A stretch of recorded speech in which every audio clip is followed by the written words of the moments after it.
The frosty dawn broke over Winterfell with a pale, silvery light, illuminating the castle's walls and towers.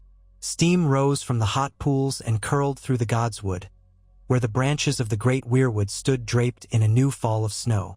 The hush of early morning was broken only by the distant shouts of stable hands and the muffled clang of blacksmiths stirring coals. Inside the great keep, a handful of chamber windows lit up one by one as the new day reached the heart of the castle. Jon Snow awoke in a narrow bed within the barracks reserved for guards and lesser retainers, the same bed he had occupied since returning north with Robb's host. There was little ceremony in the space. 2 other men shared the chamber, both sworn swords who had served House Stark for years. Jon rose quietly, slipping into his breeches and a heavy tunic. A basin of near-frozen water waited by the door.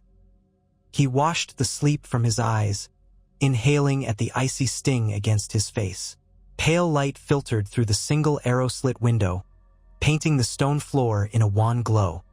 His thoughts still lingered on the previous night's uneasy feasting, on Theon's jibes, on the swirl of half-heard conversation about the war.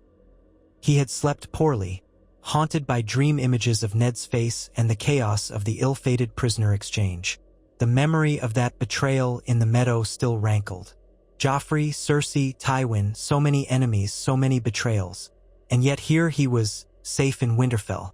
If Ned were still alive, he would have said that safety did not come without duty.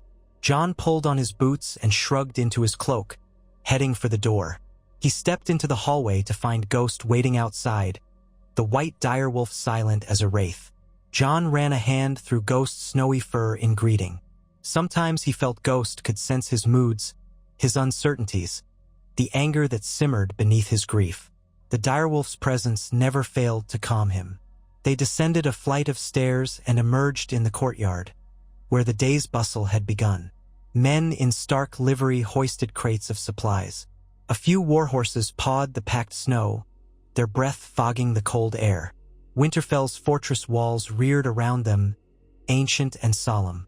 Across the yard, Jon caught a glimpse of Arland, Arthur Dayne, speaking quietly with one of the watch sergeants. Even at this distance, Jon picked up on the measured tilt of Arland's head, the composed stance, and the watchful way he surveyed the grounds. When their eyes met, Arland gave a slight nod. Jon returned it. They had not exchanged many words since their conversation by the lake weeks ago, when Jon demanded answers about his birth and Arland had gently refused. Still, a bond lingered. Jon knew that whenever danger came, Arland would be there as he always had been. He headed for the great hall, Ghost trailing at his side. Within, the morning meal was underway. Bread, bowls of oats, and a thin stew. The hall bore fewer decorations than it once had. Since Ned's death, Winterfell existed in a state of subdued diligence. Soldiers and servants ate side by side on wooden benches, forging a sense of shared purpose. Jon claimed a seat at the end of one bench and accepted a wooden bowl of oats from a scullion. As he ate, he heard scraps of conversation. Lord Bolton's men reporting more Lannister scouts near the Green Fork. Greyjoy ships sighted off the stony shore, I heard. King Robb means to fortify Motte soon. Jon's shoulders tensed at these fragments. Since returning from the south, the north had not known peace for long. War's shadow loomed over them all. Before he finished, the crowd shifted, making way for Lady Arya Stark. She wove through the benches with a determined look, dark hair in a messy braid. She sat next to Jon without ceremony, ignoring some of the sideways glances from the men. Arya had always moved where she pleased, titles be damned. "Good morning," Jon said softly, pushing the half-finished bowl of oats toward her. She took it gratefully, though she made a face at the bland taste. "Morning," she replied. "Maester Luwin says I'm to join Sansa in the Solar for stitching lessons again." She let out a sigh. "I'd much rather be in the yard." Jon's lips quirked in sympathy. "Perhaps you can slip out afterward. I'll be at the training ground later." Arya nodded, devouring the oats quickly. She paused, glancing at Jon's face. "You look tired." He shrugged. "I didn't sleep well." "Nightmares?" Arya asked quietly. Her own eyes showed a flicker of sadness. recalling what they had endured in King's Landing and the ambush that nearly ended her life. Jon exhaled. Something like that. Arya set the empty bowl aside and touched Jon's wrist, a rare gesture of affection from her. "We're home now," she said, as if to reassure him. Then she rose, straightened her tunic, and strode off to face her dreaded stitching lessons. Jon watched her go, reminded of how fiercely protective he felt of his siblings. Half-siblings, he reminded himself bitterly, though he did not truly see them that way. They were family. Rising from the bench, he made his way outside again, Ghost at his heels. The chill of the courtyard felt bracing as he headed toward the practice yard for the morning's drills. Across Winterfell, others began their routines. Robb Stark was closeted with his mother in the Lord's Solar, planning. Sansa lingered near her mother and the Septa, her gaze distant and uncertain. Bran and Rickon explored the snowy ramparts. Soldiers patrolled with a certain vigilance, ever since rumors of roving Ironborn reached their ears. Jon spent the morning in the yard, clashing swords with the watch sergeant in a spar, then giving pointers to younger squires. Ser Roderick Castle came by, offering a few words of encouragement. Arland stayed on the periphery, guiding footwork here and there, never making a show of his prowess. Over time, the yard cleared as soldiers took up other tasks. Jon wiped sweat from his brow and noticed Theon Greyjoy leaning against the fence, arms folded, a speculative look on his face. "You've improved," Theon remarked. "When we first started out, back in the day, you had a decent stance but no real edge. Now," he shrugged, "you're quite the swordsman." Jon surveyed him cautiously. "And you're quite the archer. We all grow in war." Theon smirked. "We do. I wanted to talk to you. Walk with me." Jon hesitated, glancing at Arland, who gave an almost imperceptible nod as if to say, "Go on." With a final word to Ser Roderick, Jon followed Theon out of the yard, Ghost padding behind. They strode through the outer ward and found a quiet corner near the stables. "Something on your mind?" Jon asked, crossing his arms. Theon pursed his lips. King Robb, I should say. He's sending me to Pike. He wants my father's support, the Greyjoy longships. Says if the Ironborn join us, we can blockade Lannister coasts, disrupt their supply lines. He's offered certain terms." He grimaced, as though uneasy about the plan. Jon recalled Robert's rebellion, the Iron Islands, and the Greyjoy uprising that followed. Balon Greyjoy had proclaimed himself king of the Iron Islands, only to be crushed by the might of the Iron Throne. Ned Stark had taken Theon as a ward, some said a hostage, to ensure Balon's continued submission. "Do you think your father will side with the Starks?" Jon asked, unsure. Theon gave a bitter laugh. "He should. My father lost his rebellion. He should be grateful for a chance to gain the North's friendship. But I know him. Balon Greyjoy is proud. He might see an opportunity here, maybe not the one Robb imagines. I don't know." He glanced around, as if to ensure no one overheard. "I want to do right by Robb, but I also want to prove myself to my father. I'm Ironborn, after all. Maybe if I bring him an alliance that helps the Iron Islands, he'll see me as a true son, not just the boy Ned Stark took from him." Jon studied Theon's face. He heard the longing there, the old wound of a child taken from home to ensure peace. "What are you asking of me?" Theon shook his head. "Nothing. Just wanted to speak it aloud before I go. Robb trusts me, I think. I hope so. But I sense Lady Catelyn's doubts. I know she hates me for what my family did, even though we lost that war." A hint of a sneer crossed his lips.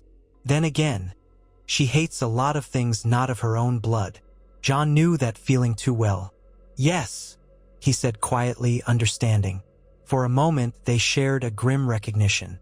Then Theon forced a grin. "Anyway, I'll leave soon. Wish me luck, Snow. Or pray to your old gods I don't get my head chopped off by some Ironborn raider." "I will," Jon said, placing a hand on Theon's shoulder. He had never been particularly close to Theon, but they had grown up side by side. War had forced them into a cautious camaraderie. "Good fortune to you." Theon nodded and strode away, cloak swirling behind him. Jon watched him go with a pang of unease. Something about Theon's restlessness and Balon Greyjoy's history did not bode well. But that was for Robb to judge, not Jon. He returned to his own tasks. The day wore on, clouds sliding across the winter sky. By afternoon, fresh snow began to fall, light at first and then heavier, swirling through the castle yards. Jon took refuge beneath a wooden overhang near the kitchens, where the warmth of the ovens spilled out. He found Arya there, fresh from her dreaded sewing lessons, rummaging for a bite of bread. Ghost shook the snow from his coat, prompting Arya to giggle and pat the wolf's flank. "I heard Theon is leaving," she said between bites of bread. "Headed to the Iron Islands." Jon nodded. "Yes, he's supposed to negotiate an alliance for Robb. Perhaps it'll work out." Arya's face twisted in skepticism. "Do you really think the Greyjoys will help us? Father always said we shouldn't trust them." Jon sighed. "I don't know. War makes strange bedfellows." Arya set the half-eaten bread aside, eyes gleaming with her usual defiance. "Well, if Theon betrays us, I'll put needle through his ribs." Jon raised an eyebrow. "You're so certain?" She glared. "I'm not certain, only prepared." He gave a soft laugh. "I hope it doesn't come to that, little sister." She sniffed, crossing her arms. "You sound like Sansa, always talking about hope and if only everything would be nice. I'd rather have a plan." Jon felt a flicker of guilt. "I'm not as naive as Sansa." Arya softened, eyes darting away. "No, I'm sorry. This waiting is maddening. We're all stuck here while the war goes on. I wish I could do something." Jon understood that sentiment too well. They stood quietly in the drifting snow a moment longer, until a distant horn announced the arrival of riders at the main gate. Arya perked up, stepping out from under the overhang to see who it might be. Jon followed, Ghost at their heels. From the gatehouse, a half-dozen Stark men escorted a pair of travelers in heavy cloaks. They bore no obvious sigils, only thick layers of fur. A swirl of rumors and curiosity spread among the onlookers. Jon watched from the steps leading down to the yard, narrowing his eyes as the two newcomers dismounted. One was a lean, weathered older man with sharp features, the other a younger, broad-shouldered companion who looked uncomfortable in the cold. Catelyn Stark emerged from a side door, Robb at her side. Maester Luwin shuffled after them. A short exchange followed, voices low in the swirling snow. Then Catelyn gestured for the newcomers to follow her inside. Robb cast a quick look around the courtyard, locking eyes with Jon for a heartbeat. Some silent instruction or sign, then vanished inside. The yard broke into speculation. Merchants from the White Knife? Could they be from the Vale? More likely sellswords from the east. No one knew. Jon felt a coil of unease. In these times, strangers often meant trouble. He withdrew, heading toward the main keep, curiosity tugging at him. But he had no place in Robb's councils. He was not a lord, only a bastard. Perhaps if he lingered near the hall, he might glean a clue. That evening, the old routine repeated. A modest meal in the great hall, talk of war, a few soldiers entertaining themselves with dice. Sansa and Arya ate with Lady Catelyn at the high table, while Robb drifted in and out, too busy for a full meal. Jon sat with the guards again. He noticed that one of the cloaked newcomers was quietly supping at the far end of the hall. The older man was nowhere in sight, presumably with Robb. At length, the man finished and departed. Jon slipped away too, Ghost beside him, suspecting the newcomers might be meeting with Robb in the solar. He made his way up the winding stairs, passing a pair of Stark guards at the landing. They recognized him, nodded, let him pass. He might be a bastard, but he was still a Stark in all but name, and known to be close to the king in the north. Outside the solar door, Jon paused. He heard muffled voices from within. It was not his place to barge in, nor was he technically invited. But curiosity gnawed at him, and the tension in Winterfell since these men arrived seemed thick. He hovered, uncertain, until Robb's voice rang out. "Jon, if you're lurking out there, come in." Jon flushed, nudging the door open. Inside, Robb stood at a long table spread with maps. Catelyn was to one side, arms crossed, a frown carving lines into her brow. The older newcomer stood across from them, half in shadow from the flickering candles. Arland, Arthur Dayne, stood near the wall, silent as a sentinel. Maester Luwin perched on a stool by the hearth, and the great Jon was absent, possibly overseeing garrison matters. Jon stepped forward, shutting the door behind him. "You wanted me, Robb?" Robb's expression was guarded. "Yes, I see no harm in your hearing this, as you've fought beside us and know many of our secrets. This is Master Symond from White Harbor, although that may not be his true name. He says he's traveled from the Narrow Sea with news of rumored alliances that might help us." Symond inclined his head politely, face giving little away. "Your Grace has good reason to be wary of strangers, but I bring a message from individuals loyal to House Targaryen." Jon's heart jolted. Targaryen. The name carried a fierce weight. Ned's execution had come at the hands of Joffrey Baratheon, the child of Cersei Lannister. Many in the realm whispered that the last Targaryens across the sea, Viserys and Daenerys, had been Robert Baratheon's enemies from the day they were born. But rumor held Viserys was dead, leaving Daenerys Targaryen, a young woman with uncertain power. Jon glimpsed Arland's shoulders tense, though the man showed no expression. Robb's voice was cool. "Why should the king in the north consider an alliance with a Targaryen, after what our fathers suffered in Robert's rebellion?" Symond spread his hands, a placating gesture. "Because times change, Your Grace. King Robert is gone. The Iron Throne is held by a boy who butchered Lord Eddard Stark. War has torn the realm apart. Across the sea, Daenerys Stormborn has become a power in her own right. Some call her the Mother of Dragons. She has, if the rumors are true, living dragons at her command." Catelyn inhaled sharply, clearly skeptical. Maester Luwin's lips parted in astonishment. Jon felt a rush of confusion. Dragons? He had heard wild tales of them, but they belonged to the old days. He sneaked a glance at Arland and saw the man's gaze locked on Symond, as though measuring every word. Symond continued, "The queen across the sea might be looking for allies in Westeros. If she returns with an army, she'll need friends among the great houses. The Lannisters are her father's old enemies, the Baratheons as well. The Martells, their stance is uncertain. But the North might find a friend in her, should you declare for the Targaryen restoration." Silence fell. Jon's mind spun. Declare for the Targaryens? After all the blood spilled in Robert's rebellion, after Rhaegar supposedly abducted Lyanna Stark and started a war? Jon flicked a look at Catelyn. Her jaw tightened in disapproval. Robb cleared his throat. "We declared for our own king, me. The North is free. We have no wish to kneel to any Iron Throne, Targaryen or otherwise." Symond bowed slightly. "Yes, Your Grace. Yet you face a protracted war against the Lannisters with fewer allies than them. Even if you hold the North, King's Landing remains distant, and your father's killers hold it. I only suggest that if Daenerys Targaryen arrives with dragons, you might find common cause in bringing down House Lannister. And if that were accomplished, there could be an accord ensuring northern independence or special status." Catelyn's face was drawn with thinly veiled anger. "These are only words. Rumors of dragons, talk of an exiled Targaryen girl. We have fought too long to hand over our fate to fantasies." Symond dipped his head. "I understand, my lady. Yet knowledge is power. Consider the possibility." Robb placed his hands on the table, leaning forward. "You said you carry a message. Let me see it."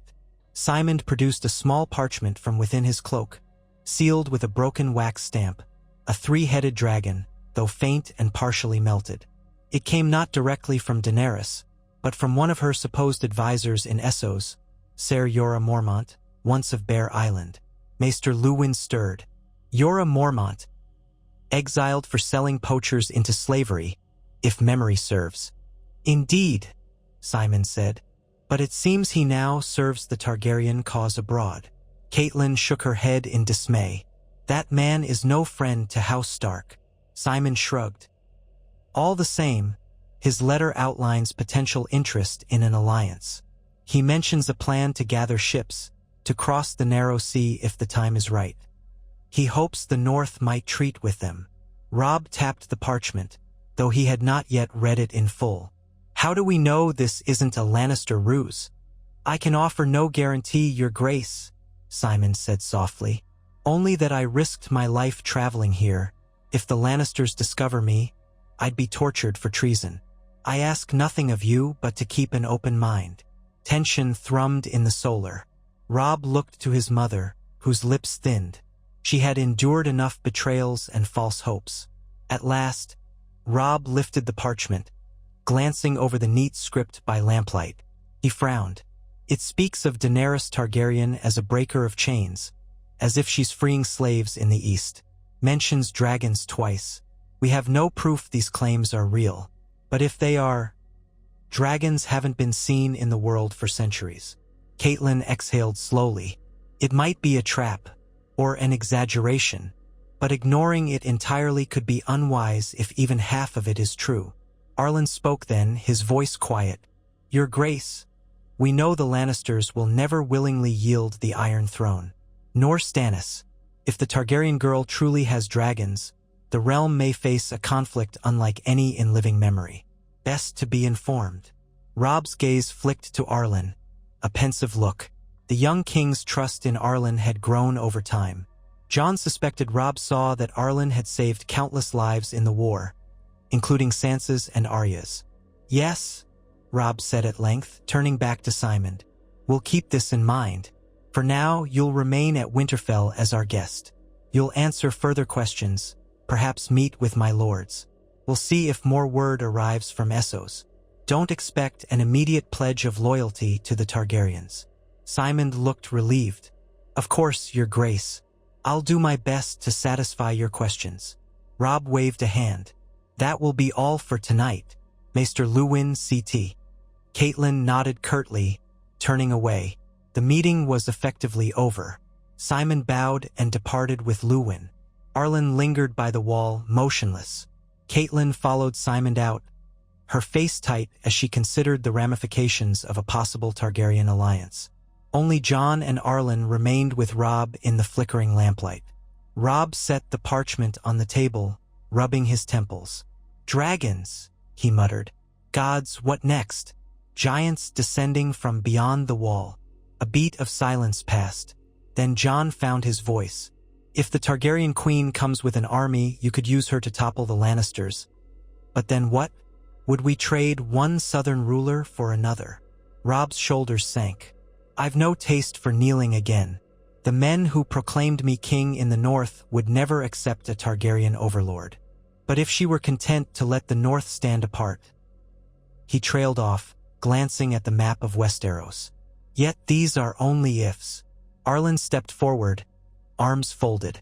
If you permit, Your Grace, we might glean more about Daenerys from Dorne. The Martells once had ties to House Targaryen through marriage. Perhaps they know more truth of her position in Essos.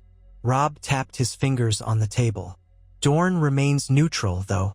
They haven't joined the Iron Throne or declared for Stannis. Prince Doran Martell keeps his counsel behind the walls of Sunspear. My mother wrote to him months ago, but we received no reply. Arland's face revealed nothing, yet Jon wondered what churned behind his eyes. House Dayne of Starfall was sworn to Dorne. Arthur Dayne had once been a Dornish hero. If any in Dorne suspected Arland's identity, Robb sighed. Well, that's a concern for later. There's an equal chance the Targaryen girl is a phantom or powerless. For now, the Lannisters remain our main foe, and the Greyjoy question lingers. Let's see if Theon returns with good news. Jon, you and Arland can go. We'll speak more tomorrow. They took their leave. Out in the corridor, Jon's mind buzzed with speculation. He fell in step beside Arland, ghost padding behind them. The hallway torches flickered, casting dancing shadows. Jon dared a sideways glance. So many alliances, Targaryens, Greyjoys. Are we destined for more bloodshed? Arland's gaze slid toward him, a hint of sorrow in his gray eyes. Likely. War seldom ends cleanly. The realm has too many open wounds. He paused, as if weighing his words. If Daenerys Targaryen truly has dragons, it could change everything. Jon frowned. Then why not unite behind her? If she dethrones Joffrey, that avenges my father. Arland's jaw tightened. Careful, Jon. The Targaryen name brings old hatreds.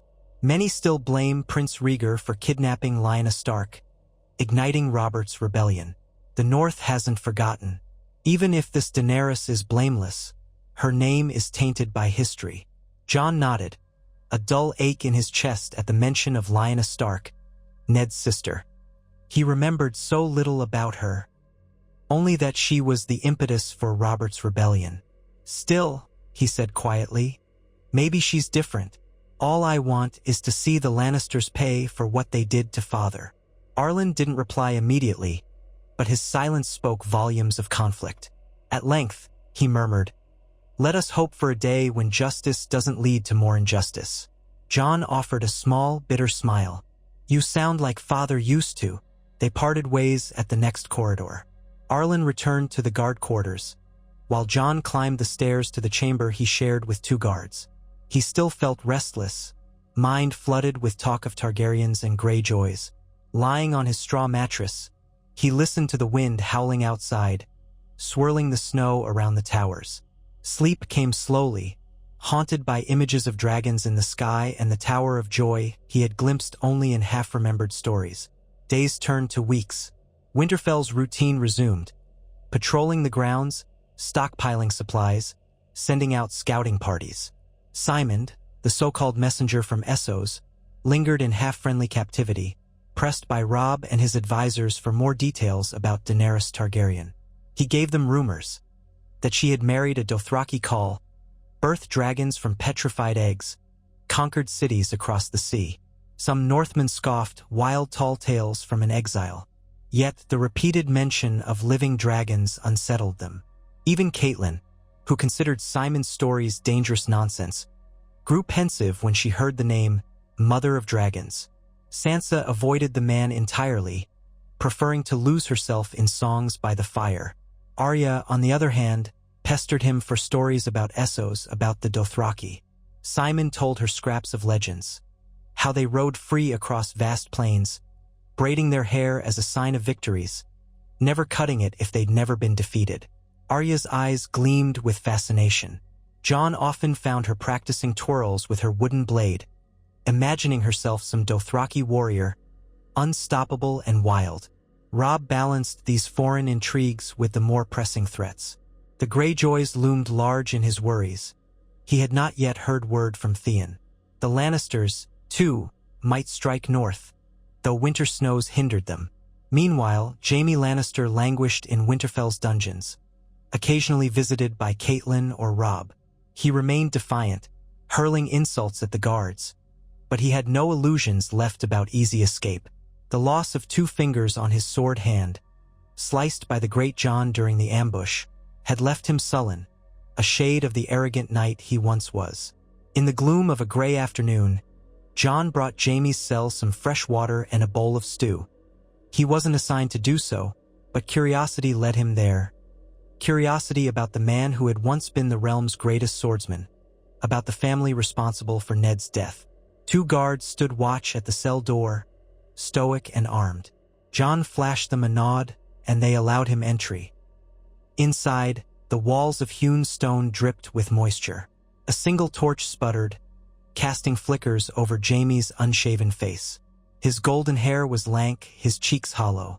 His right hand was heavily bandaged still, though mostly healed to a scarred ruin across 2 digits. His eyes snapped up as Jon approached. "Ah," Jaime said wearily. "My jailer is Ned Stark's bastard boy. Come to gloat." Jon set the bowl on a low stool. "I brought you food. I'm not here to gloat." Jaime's lips twisted in a half-smile. "Merciful, are you? That's very Stark of you, even if you're a Snow." Jon crossed his arms, ignoring the jab. "You fought my father in King's Landing, didn't you? When he confronted the Queen." "I wouldn't call it a proper fight," Jaime answered, shrugging. "He had men with him, I had men with me. We traded insults, some steel flashed. But the real battle was between him and the throne. I had nothing to do with his execution. That was your precious boy King Joffrey. A bitter knot tightened in Jon's gut. You served that boy king. You served the Lannisters. Jaime's green eyes narrowed. I served the crown, such as it was. Don't confuse me with the likes of Joffrey. I'd have done many things differently, including how your father was treated. But we don't always get the chance to do things the right way, do we? Silence fell. Jon studied the once golden knight, now a ragged prisoner. Could Jaime have prevented Ned's death if he tried? Or had fate swept them all along? Why are you here, Snow? Jaime asked, voice drained of its usual mocking tone. To see if your father's ghost lingers near me? To measure me for a noose? Jon suppressed a surge of anger. You speak as though I have the power to decide your fate. Jaime gave a raspy laugh. Don't you? Your brother sits as king in the north. Your mother is the Lady of Winterfell. They heed your voice more than you think. Jon shook his head. They heed me little, especially Lady Catelyn. She wants you dead, or at least kept in chains until the Lannisters yield. Jaime looked away, lips thinning. Then she'll wait a long time. Tywin doesn't yield easily. And Cersei. She'd burn half the kingdom before giving in. Jon believed it. If that's so, you're doomed. A haunted look crossed Jaime's face. Maybe I am. His left hand, the uninjured one, clenched against his thigh. But your father was a good man. I'm sorry he's dead, truly. He deserved better than Joffrey's whim. Jon bristled, unsure if this was genuine or another Lannister trick. Then he realized he didn't care to parse Jaime's sincerity. He turned away. The stew's there if you want it. He stepped back to the door, glancing over his shoulder. Better eat before it goes cold. Jaime let out a weary sigh. You have your father's manner, Snow, quiet, resolute. Too much for a bastard, if you ask me. Jon bit back a retort and banged on the cell door. The guards opened it, letting him out. He strode away with his thoughts churning. Jaime's words lingered like a splinter in his mind. Too much for a bastard. Jon had felt such judgments all his life. Yet the sense of incongruity had only grown after learning that Arland, Arthur Dayne, kept secrets about Jon's birth. Questions circled him endlessly. Returning to the courtyard, he found Arland instructing 2 watchmen in proper pike formations. The sky overhead glowed with the last hints of watery sunlight, the snow swirling. Jon hung back, listening to the calm authority in Arland's voice, the fluid demonstration of how to rotate a pike to fend off cavalry. Even weakened by his old wound, Arthur Dayne's skill shone through. The watchmen thanked him, then departed to warm themselves by a fire. Ghost trotted off to sniff around the yard. Jon stepped closer. Arland turned, raising an eyebrow. You look troubled, Jon. He sighed. I went to see the Kingslayer. Arland's face darkened slightly. That man is cunning. Be careful of his words. He claimed to regret my father's death, Jon said, shaking his head. I almost believed him, but it doesn't matter. Arland exhaled. We all carry regrets. Doesn't make us innocent. Jon nodded. A hush fell between them. The chill breeze nipped at their cheeks.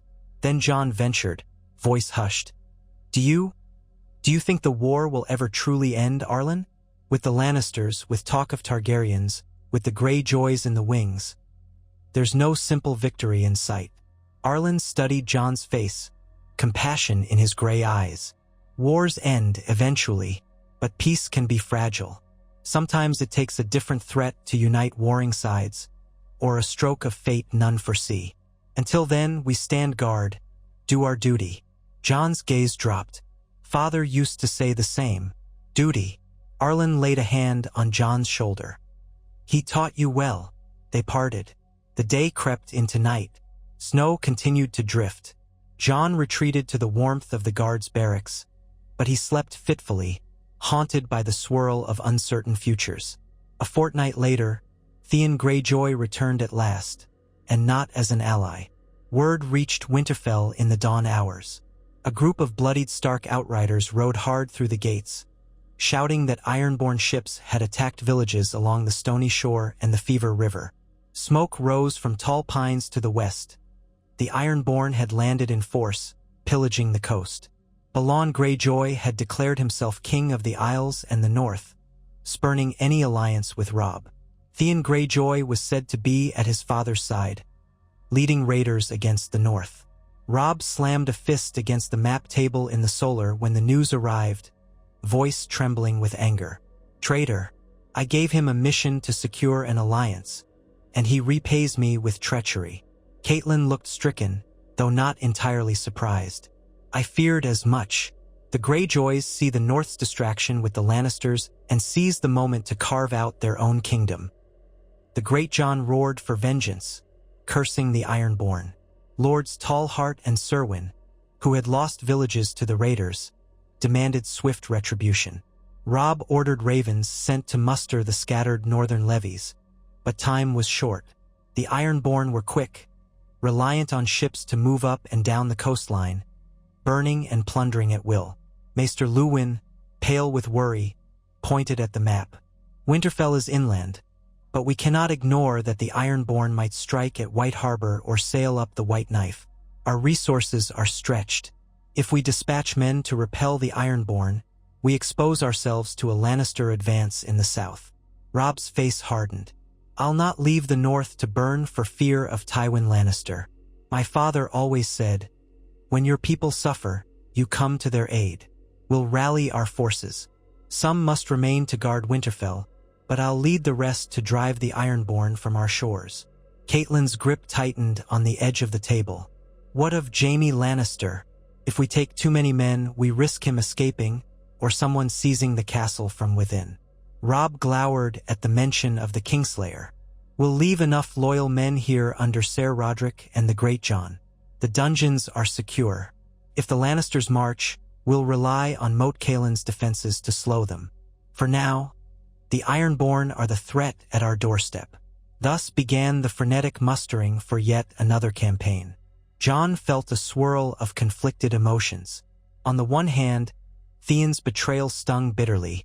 He had once teased Jon relentlessly, but they had shed blood together in battle. On the other hand, fury coiled in Jon's gut that Theon would turn on the Starks, ravaging northern villages.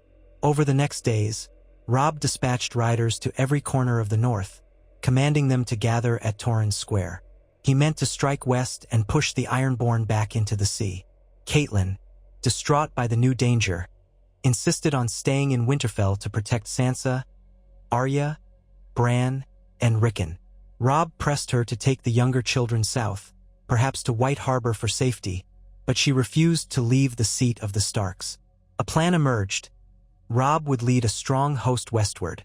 The Great Jon would remain in Winterfell to guard Jaime Lannister, with a portion of the Riverlands men. Ser Roderick Castle would coordinate local defenses. Sansa and Arya would remain under their mother's watchful eye. Jon demanded to accompany Robb again, citing his skill in battle. This time, Lady Catelyn said nothing to dissuade him. After Theon's betrayal, she seemed numb, or perhaps resigned to Jon's role. On the eve of departure, Winterfell was a whirlwind of preparations. Wagon wheels screeched, blacksmiths hammered, men-at-arms tested crossbows, horses stamped in the snow. Jon and Arland checked their gear in a stable corner. Mail shirts, leather jerkins, swords. Arland tightened a buckle on Jon's breastplate, his face set in concentration. "War again," Jon murmured. "When will it end?" Arland's gaze flicked up. "When all the claimants have either fallen or made terms. Until then, we do our duty, Jon." Jon nodded grimly. His mind flashed back to the Tower of Joy rumor he'd once overheard, to Rhaegar Targaryen's name, to Theon's mocking jests about his mother's unknown origins. So many secrets, so many battles. They departed before first light. The gates opened onto an icy plain, the sky tinted pink with dawn. Robb rode at the head, clad in a fur-lined cloak, sword at his hip. Jon rode nearby with a contingent of mounted men, Arland discreetly at his side. Wolves howled as they passed beyond the walls. Sansa, Arya, Bran, Rickon, and Catelyn watched from the battlements, bundled in cloaks. Jaime Lannister remained in his dungeon cell, no doubt aware of the exodus above him, possibly planning an escape if the chance arose. The army snaked its way along the snowy roads, forging west toward Torrens Square. Ghost trotted alongside Jon's horse, unbothered by the cold. They moved slowly at first, burdened by supply wagons, but the men set a grim pace, hardened by months of war, angered by Theon's treachery. Through small villages and farmland they rode, greeted by uncertain peasants who peered from huts. Some had heard the iron-born tales already, faces pale with fear. Robb promised them protection and pressed on. At Torrens Square, Lord Cerwyn was waiting with a cluster of newly gathered northern levies. Farmers and fisherfolk turned soldiers. The square's walls bristled with watchmen on the ramparts. Within the courtyard, the men spoke of ironborn raids only a day's ride west along the coast. Smoke rose from hamlets near the sea. Robb wasted little time. He convened a council of lords in the square's great hall. The stone walls hung with battered old banners. Jon stood at the back, listening. Arland, as always, hovered quietly. Robb's voice echoed among the gathered men as he demanded swift action. Lord Cerwyn explained that the Ironborn, led by a captain named Dagmar Cleftjaw, had struck with typical seaborn cunning, landing, raiding, then re-embarking. Theon Greyjoy was rumored to be near Deepwood Motte, aiming to capture it for his father. If Deepwood Motte fell, the Ironborn would have a foothold dangerously close to the heart of the North. "We can't allow that," Robb said, slamming a fist on the table. "Deepwood Motte is key to defending the Wolfswood and the approaches to Winterfell's flank. We'll divide our forces, one group to reinforce Deepwood, the other to sweep down the coast. We'll corner the Ironborn between us." Lord Cerwyn and other local lords nodded agreement. The plan formed swiftly, fueled by anger and the desire to punish traitors. Robb's host set out again the next morning. Snow fell heavier now, the land blanketed in white. Despite the cold, the men marched with urgent purpose. Smoke from burning villages served as their grim beacon, guiding them to the coast. That night, they made camp in a pine-shrouded clearing. Sentries guarded the perimeter, eyes peeled for raiders. Jon and a handful of others huddled around a small fire, sharing stale bread and salted pork. Ghost lay curled by Jon's side. Arland methodically sharpened his sword, the firelight reflecting in his calm gray eyes. Robb was off at a separate command fire with his captains, finalizing the next day's assault. Jon gazed into the flames, remembering the old days of Winterfell, when Theon had been just a swaggering youth with a mocking grin. Now that same youth led men who torched northern villages. The betrayal felt personal. Even more than the Lannisters, Theon had been one of them, hadn't he? A sense of bitterness welled up. "What are you thinking?" Arland asked softly, setting the whetstone aside. Jon shook his head. "That I never really knew Theon, perhaps. Or that war reveals who we truly are." Arland's expression grew thoughtful. "Sometimes, men do wicked things out of fear or desperation. Perhaps Theon only seeks his father's approval. But that doesn't absolve him." Jon nodded grimly. "No, it doesn't." They fell silent, the crackle of the flames their only companion. Eventually, Jon wrapped himself in his cloak and tried to sleep on the cold ground, Ghost's warmth by his side. He dozed fitfully, dreams swirling with images of faces he loved. Ned, Arya, Bran, torn away by betrayal. The first light, the horns sounded.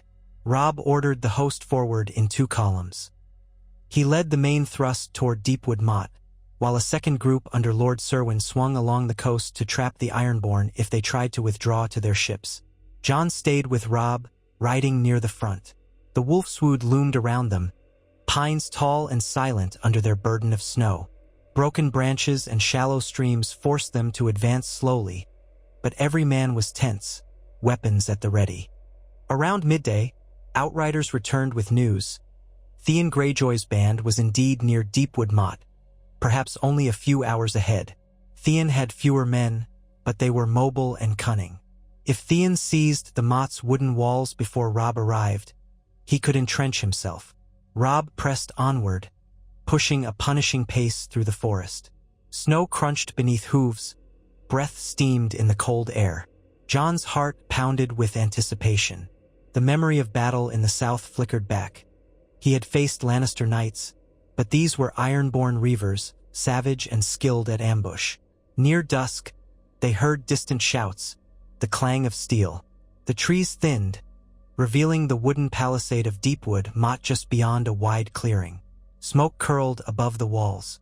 Theon's banner, a kraken of House Greyjoy, fluttered from the rampart.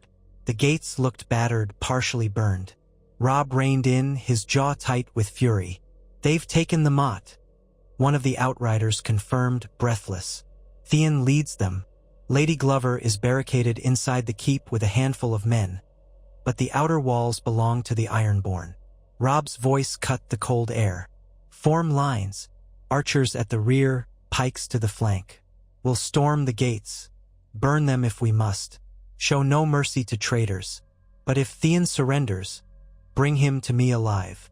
A hoarse war cry rippled through the ranks. The men fanned out, torches bobbing in the twilight gloom. Ghost bared his teeth, hackles rising. Jon steadied his horse, adrenaline surging. He glanced at Arland, who set his jaw, ready. Drums pounded. Horns blew. The northern host advanced on Deepwood Motte, black silhouettes against the snow. Shouts erupted from the walls. Ironborn crossbowmen loosed bolts, thudding into shields and wood. Some of Robb's archers returned fire. The clearing filled with the whir of arrows, the glow of torches. As they reached the palisade, men hefted a battering ram against the half-burned gate. Splinters flew at each thunderous impact. The Ironborn hurled rocks, curses, and hot sand from above. Jon raised his shield, heart hammering. Snow swirled around them, the wind biting. He saw men fall, crossbow bolts jutting from their throats. Still the Northerners battered the gate. At last, with a deafening crash, the gate splintered inward. Robb led the charge, sword raised, gray wind bounding ahead with a savage snarl. Jon rode close behind with Arland on his left. They burst through into the yard. Ironborn raiders met them, axes and spears bristling. The swirl of combat commenced in earnest. Clang of steel, screams, the wet thud of blades biting flesh. Jon slashed at a reaver who came at him with a wickedly curved axe, parrying once, then driving his sword into the man's chest. The Ironborn collapsed in a spasm. Another lunged from the right, but Ghost sprang, sinking teeth into the raider's arm. Arland darted forward, finishing the man with a clean thrust. Blood spattered the snow. Flames licked at the wooden structures inside the palisade, casting dancing shadows across the melee. The Ironborn, outnumbered and surprised by the speed of the northern assault, began to fall back. Yet they fought viciously, spitting curses of Pike and King Balon. Jon glimpsed Theon among them, clad in armor etched with the kraken, dark hair plastered to his forehead. He was shouting orders to a knot of raiders, eyes wild with desperation. A savage grin twisted Theon's lips as he swung his sword at a Serwyn man. The blow severed the man's shield arm. Blood sprayed, and Theon roared with savage exultation. Fury flared in Jon's chest. Kicking his horse forward, he dodged between other combatants, trying to reach Theon. Theon whirled, locked eyes with Jon in recognition, shock and perhaps a flicker of guilt crossing his face. "Snow," Theon spat, lifting his blade. "Come to greet me?" Jon leapt from his horse, letting it veer off. The courtyard was too crowded for mounted combat. Ghost circled behind him, snarling. Theon advanced, sword in hand, breath steaming. Around them, the clash continued, men screaming, steel on steel. The sky glowed orange from scattered fires. Jon faced Theon, cold dread warring with anger. "Why?" he demanded. "We were friends, brothers in all but name. Why betray us?" Theon's lip curled. "Brothers? You never considered me a brother, bastard. I was a hostage in your father's house, a trophy of war. Now I claim my rightful place as a son of Pike." Jon's knuckles whitened on his hilt. "My father cared for you as best he could, and Robb trusted you. You spat on that trust." Theon gave a bitter laugh. Trust doesn't fill a father's pride. Balon Greyjoy doesn't respect me, but he will once I bring him the north. The Wolf King can keep his illusions. With that, Theon lunged, blade arcing toward Jon's shoulder. Jon parried just in time. The ring of steel reverberated up his arm. Theon pressed the attack, face twisted with adrenaline, forcing Jon back a step on the slick, bloody snow. Jon drew on his training, turning Theon's momentum aside with a pivot. He slashed upward, cutting Theon's pauldron and grazing his upper arm. Theon hissed in pain, stumbling. "Curse you, snow!" he growled. They clashed again, swords scraping in the flickering light. Theon fought with ferocity, but he lacked the disciplined skill Jon had honed through countless hours with Arland. Even so, rage lent Theon speed. Jon found himself driven back by a flurry of blows. Ghost leapt forward, but Theon slashed at the wolf, forcing it to recoil with a bark of anger. Before Theon could press his advantage, a figure darted in from the side, Arland, sword angled to strike. Theon spun, barely deflecting the blow, but it cost him precious seconds. Jon stepped in, disarming slash aimed at Theon's wrist. Their blades met, and Theon's sword flew from his grip, clattering across the courtyard. Theon staggered, disarmed and desperate. He reached for a dagger at his belt. Jon closed the distance, blade leveled at Theon's chest. "Yield," Jon commanded, voice hoarse from exertion. A flicker of panic crossed Theon's eyes. His dagger half drew from its sheath. Arland raised his own sword, prepared to intercept. Around them, the tide of battle was clearly going against the Ironborn. Robb's men had flooded into the courtyard, and now the Ironborn huddled near the keep. "Yield," Jon repeated, chest heaving. "It's over," Theon panted, eyes darting between Jon's sword and Arland's. He saw no escape. Letting out a ragged breath, he let his dagger fall to the bloody snow. He said bitterly, "I yield." Jon pressed his blade to Theon's collar, heart pounding. For a moment, wild urges roared in his mind. Avenge Ned, punish the traitor, but he forced them back. "You'll answer to Robb," he said stiffly, stepping away. Arland swiftly gathered Theon's dropped dagger and sword, while Ghost kept a watchful stance, teeth bared. Elsewhere, the Ironborn fought on, but their stand collapsed within minutes. Some tried to scale the palisade and flee, only to be cut down or forced to surrender. When Robb arrived, sword spattered with blood, he saw Theon on his knees amid the carnage. A tumult of emotions crossed Robb's face. Betrayal, anger, sorrow. He advanced, ignoring the wreckage around them. "I took you for a brother," Robb said quietly, voice tight, "and you repay me with slaughter." Theon said nothing, looking at the ground. Robb gestured to the men behind him. "Bind him, throw him in a cell. I'll decide his fate later." Jon and Arland stepped aside, letting two guards seize Theon and clamp iron shackles on his wrists.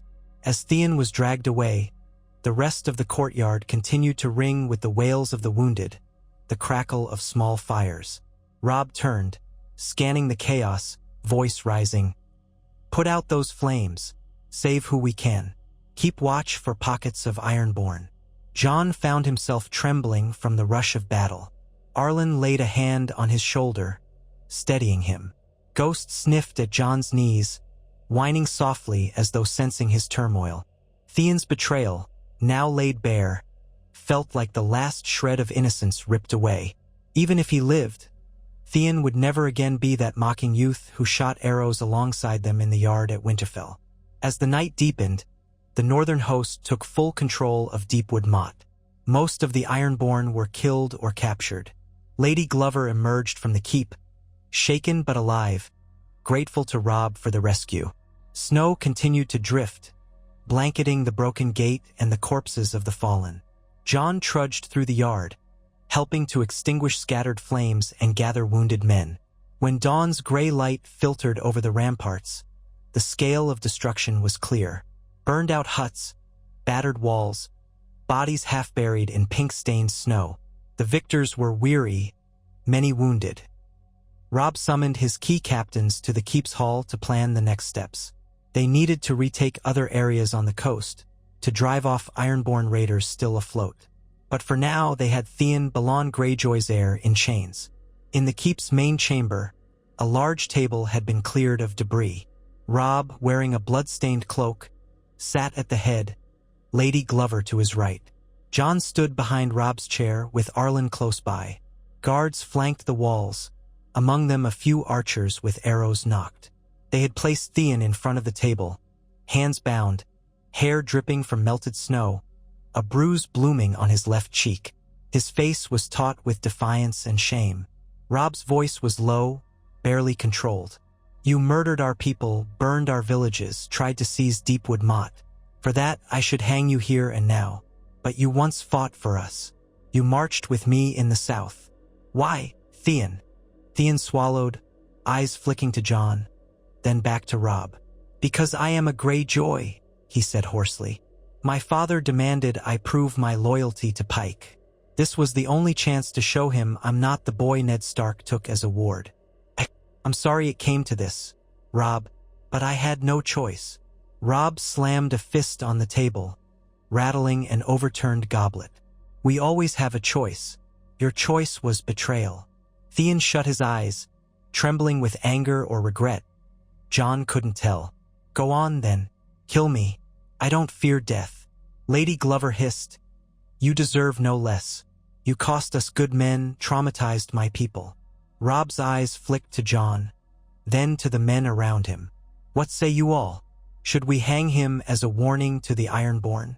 Or hold him prisoner, as we do Jaime Lannister?" Shouts erupted. Some demanded Theon's immediate execution. Others advised that Theon might be a valuable hostage. Balon Greyjoy might yield to save his son. But few believed Balon was that sentimental.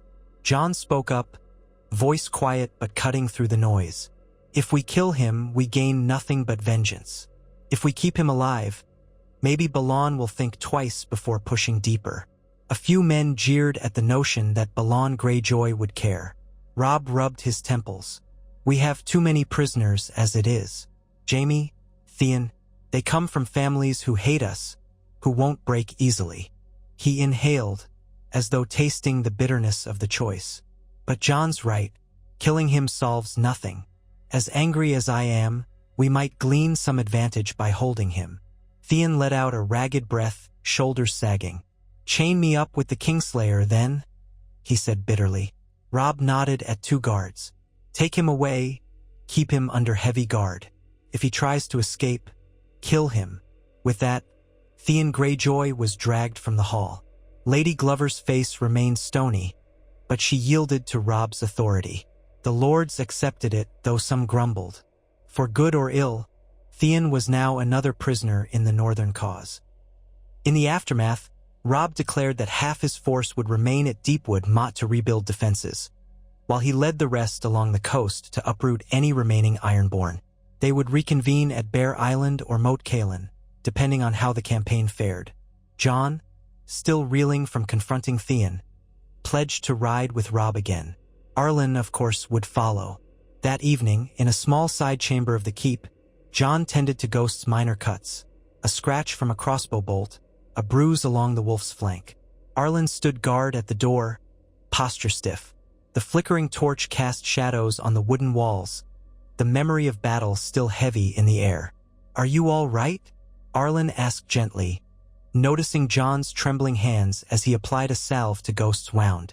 Jon forced a nod. "Just thinking of Theon. We grew up in the same castle. Now I nearly killed him." Arland rested a hand on the hilt of his sword. "War twists bonds that once seemed solid." Ghost let out a low whine, licking Jon's wrist as if to comfort him. Jon patted the direwolf's head, exhaling slowly. "He chose this path.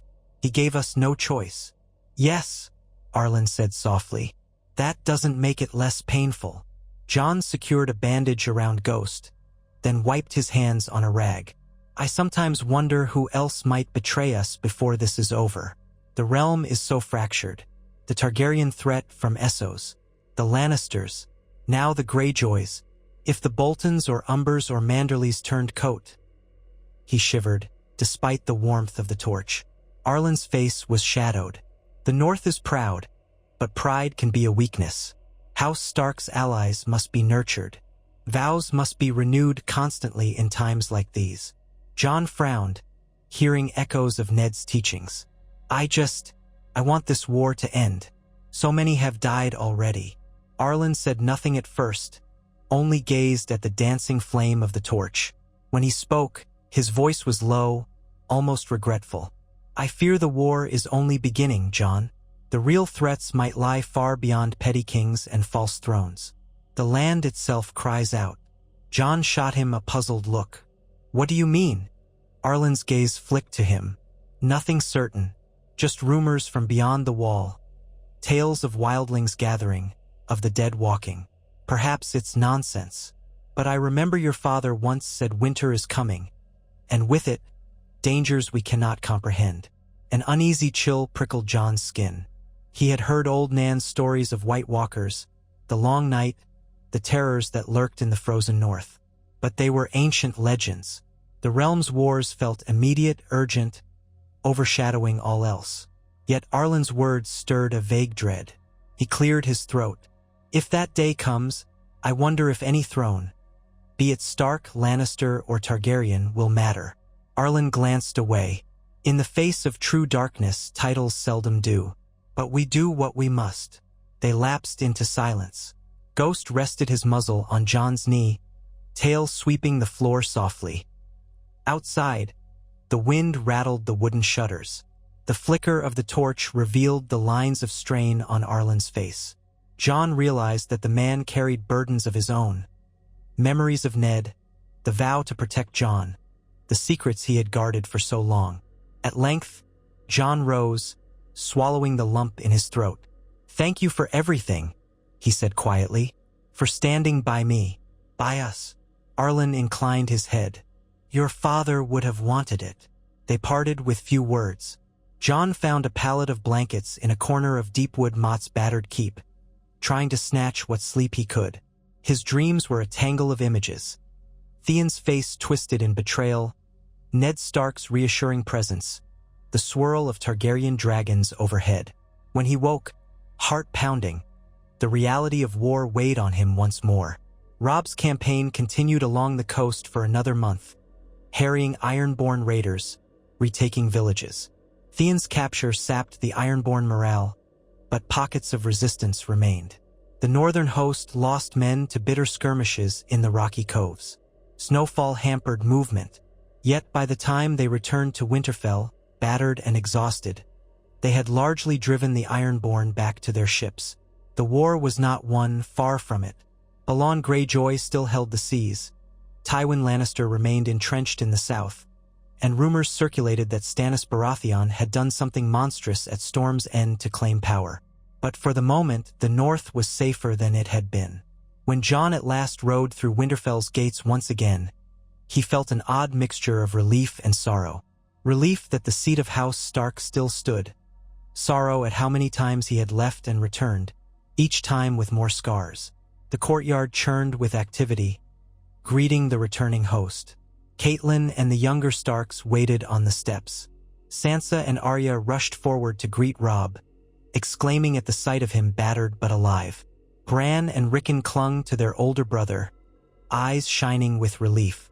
Catelyn inclined her head in greeting, then turned to Jon.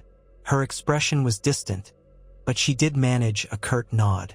You've returned safely, she said, voice measured. My thanks for your service. It was more acknowledgement than she had ever given him before.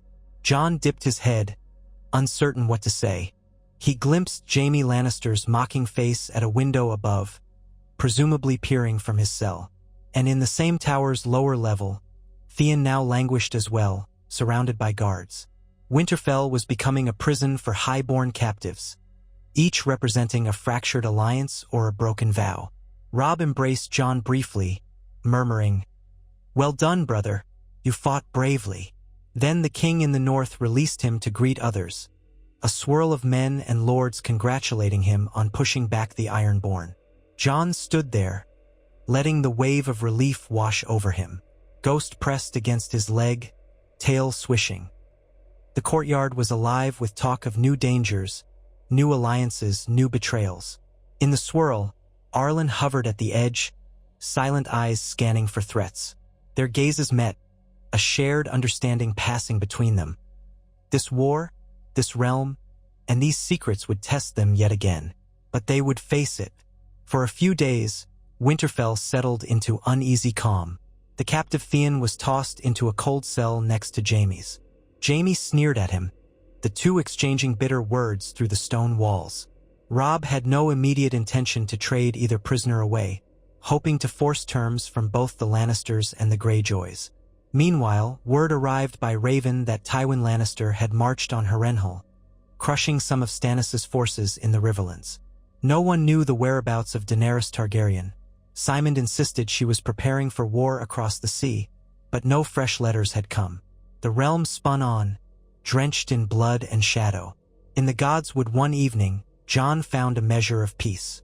Snow blanketed the ground, piling against the roots of the ancient weirwood. The face carved into its trunk stared with red sap eyes, silent witness to centuries of Starks. Jon knelt there, drifting in thought. Ghost lay nearby, ears flicking at every rustle. From behind, soft footsteps.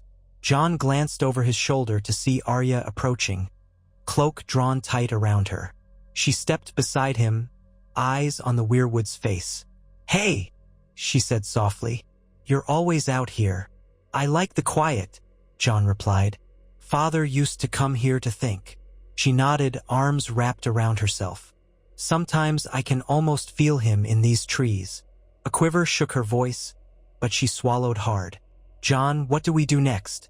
Robb keeps winning battles, capturing prisoners, but we're no closer to avenging Father or ending this war. I hate it, and I hate being told to stay safe in Winterfell." Jon's heart twinged with sympathy. Arya was a child of action, not patience. "We do what we can," he murmured. "Father would say." He placed a hand on her shoulder gently. "That's something even seasoned knights haven't managed. You're brave, Arya, but we need you alive." She kicked at a mound of snow. "Stupid war. Maybe I'll stow away on a ship and sail across the narrow sea." Jon raised an eyebrow. "Find Daenerys Targaryen and her dragons?" Arya barked a short laugh. "Why not? If there are dragons, I'd ride one right up to the Red Keep and roast the lot of them." Jon found himself smiling despite the darkness of the thought. "Don't let Mother hear you talk that way." They lapsed into silence, the hush of the Godswood embracing them. Snow drifted onto their cloaks. Then Arya said quietly, "Jon, I'm glad you came back. Sometimes I feel like you're the only one who listens to me. Even Robb sees me as a child who can't hold a real sword." His chest tightened. "You'll always have me," he said softly. "And you have your family. Even Sansa, if you give her a chance." Arya grimaced but said nothing. She gazed at the weirwood, as though waiting for some ancient wisdom to fall from its branches. Eventually, she offered Jon a small, awkward hug. Then she slipped away into the trees, leaving him alone with Ghost. Time in Winterfell was measured by these small moments between storms. Each day, they received ravens with fresh tidings of battles, maneuvers, or rumors from King's Landing. Sometimes, Simon from Essos shared more whispers of Daenerys Targaryen, though none could verify them. Jaime Lannister sneered in his cell, Theon brooded in his, and Catelyn worried for the future of her children. Robb wrestled with the burdens of kingship, quietly confiding in Jon that he felt the North slipping from his control the longer the war dragged on. It was in this period of tenuous calm that a new arrival appeared at Winterfell's gates. A small party from Dorne, bearing the sun and spear sigil of House Martell. They arrived one midday beneath a leaden sky, their banners flickering in the wind. Word spread like wildfire through the courtyard. Dorne had come north. This was unheard of. Dornish lords rarely ventured so far beyond the Red Mountains, especially not in wartime. Robb convened his advisors, uncertain what to expect. Catelyn remembered that Prince Doran Martell had refused to enter the war openly. So why send an envoy now? Jon watched from the steps as the visitors were escorted inside. He noticed they wore heavy cloaks against the northern cold, but under those cloaks glimpsed fine Dornish silks and burnished armor. Their leader was a tall, regal woman with dark hair coiled in braids, her eyes sharp as a falcon's. Behind her rode 3 men in orange and red livery. None seemed eager to make small talk with the northern guards. In the great hall, Robb received them with a measure of ceremony. Jon lingered near the dais, a respectful distance. Arland stood behind a pillar in the shadows, watchful. Sansa and Arya were absent. Catelyn had suggested they remain elsewhere. The Dornish leader bowed with controlled elegance. "I am Lady Nymella Toland of Ghost Hill, your grace, sent by Prince Doran Martell to convey his greetings and intentions." Robb inclined his head. "You've come a long way, Lady Toland." "Why?" Nymella smiled, though it held a certain cunning. "Prince Doran regrets the strife consuming the realm. Dorne remains cautious, but recent rumors have stirred his interest. Specifically, talk of Daenerys Targaryen and her alleged dragons." Her gaze flickered, scanning the dais. "We in Dorne have old grievances against the Lannisters. My prince wonders if an alliance with the North might serve us all in the event the Targaryen returns." A hush fell. Jon's heart pounded at the mention of Targaryen alliances again. He spied Symond lurking at the side, nodding as though this confirmed everything he had claimed. Robb exchanged a glance with Catelyn, uncertain. "We have no formal ties to Daenerys Targaryen," Robb said carefully. "We keep our own counsel. The Lannisters are our enemies, yes, but so are the Ironborn, and we do not intend to kneel to any southern ruler." Nymella's lips quirked. "Dorne respects that. We ask only that you hear us out. Prince Doran wishes to see the Lannisters undone, for their crimes against Elia Martell and her children. If a new Targaryen claimant arises, Dorne will not stand idle. We may yet find ourselves on the same side." Robb's jaw tightened. "We share your hatred of the Lannisters, but I have thousands of men's lives to consider. I won't drag them into a cause based on rumor." Nymella bowed. "Of course, your grace. I have letters from Prince Doran, clarifying his position. We can remain here a short while as your guests, if you permit, and discuss how we might coordinate efforts should Daenerys cross the sea." Robb gestured for Maester Luwin to take the letters. "We'll read them. For now, you are welcome in Winterfell. But I warn you, we do not take lightly to southern scheming." Nymella nodded, unoffended. "Nor do we. Dorne has learned patience. We look forward to speaking with you further." The meeting ended. As people dispersed, Jon could see the ripple of intrigue spread through the hall. Dorne had come north to talk about Targaryens, clearly a sign the shape of the war might change. Catelyn looked wary, while Symond wore a triumphant air. Robb was stoic, uncertain how to juggle so many potential alliances. Jon spotted Arland drifting away, presumably to keep an eye on the Dornish party. Something in Arland's posture was tense, as though old memories haunted him. House Dayne was sworn to House Martell. If any recognized Arthur Dayne beneath the disguise, it could unravel everything. Later that day, as the Dornish party settled into guest chambers, Jon cornered Arland in a quiet passageway near the kitchen storerooms. "Are you worried they might know who you are?" Jon asked in a low voice. Arland's eyes flicked around, ensuring no one else listened. "Yes," he admitted at last. "Dorne is my homeland. Or it was. The Martells, the Daynes, the Fowlers. These are old families with long memories. If Lady Toland or one of her men recognized me," he swallowed, "it would endanger you, and your secret, more than you know." Jon's pulse quickened. "Then maybe you should avoid them. Stay out of sight." Arland nodded. "I intend to, as much as my duties allow." He lowered his voice further. "But if any old retainer from Starfall is among them, or if Lady Toland studied the likenesses of the Kingsguard, I must be cautious." A swirl of emotions filled Jon. Fear, protectiveness, curiosity. How long could this ruse hold? The tension was worse than ever. "What if they do recognize you?" he asked softly. "Would they keep silent or expose you?" Arland's face clouded. I cannot say. House Martell might see a use in revealing me, or in blackmailing the North. Or maybe they'd rather keep it secret to wield at a strategic moment. Dorne is not known for straightforward vengeance, but for subtle, patient strikes. Jon nodded soberly. I'll watch your back. Arland gave a small, grateful tilt of his head. Thank you, Jon. But remember, you mustn't reveal anything. This secret, it's a matter of life and death for you especially. Jon's heart thudded painfully. Once again, he was reminded that the same realm swirling with war might unite to kill him if they knew his true parentage. Rhaegar's son, if indeed he was that, would be a target for any house seeking to crush Targaryen claims, or manipulate them. Part of Jon still struggled to accept it fully, yet a deeper part whispered that it all made sense. Ned Stark's unwavering secrecy, Arland's silent guardianship, the swirl of rumors that Rhaegar had left behind a child. He forced a shaky breath. I understand. That night, Winterfell's Great Hall hosted a subdued feast in honor of the Dornish envoys. The fires roared, warding off the chill. Servants carried in roasted game and vegetables. The lords and ladies made conversation, though it was laced with tension and curiosity. Robb presided from the high table, with Lady Toland and her retainers seated nearby. Catelyn sat at Robb's other side, stiffly polite. Jon took a place among the lesser knights and guards, out of direct attention.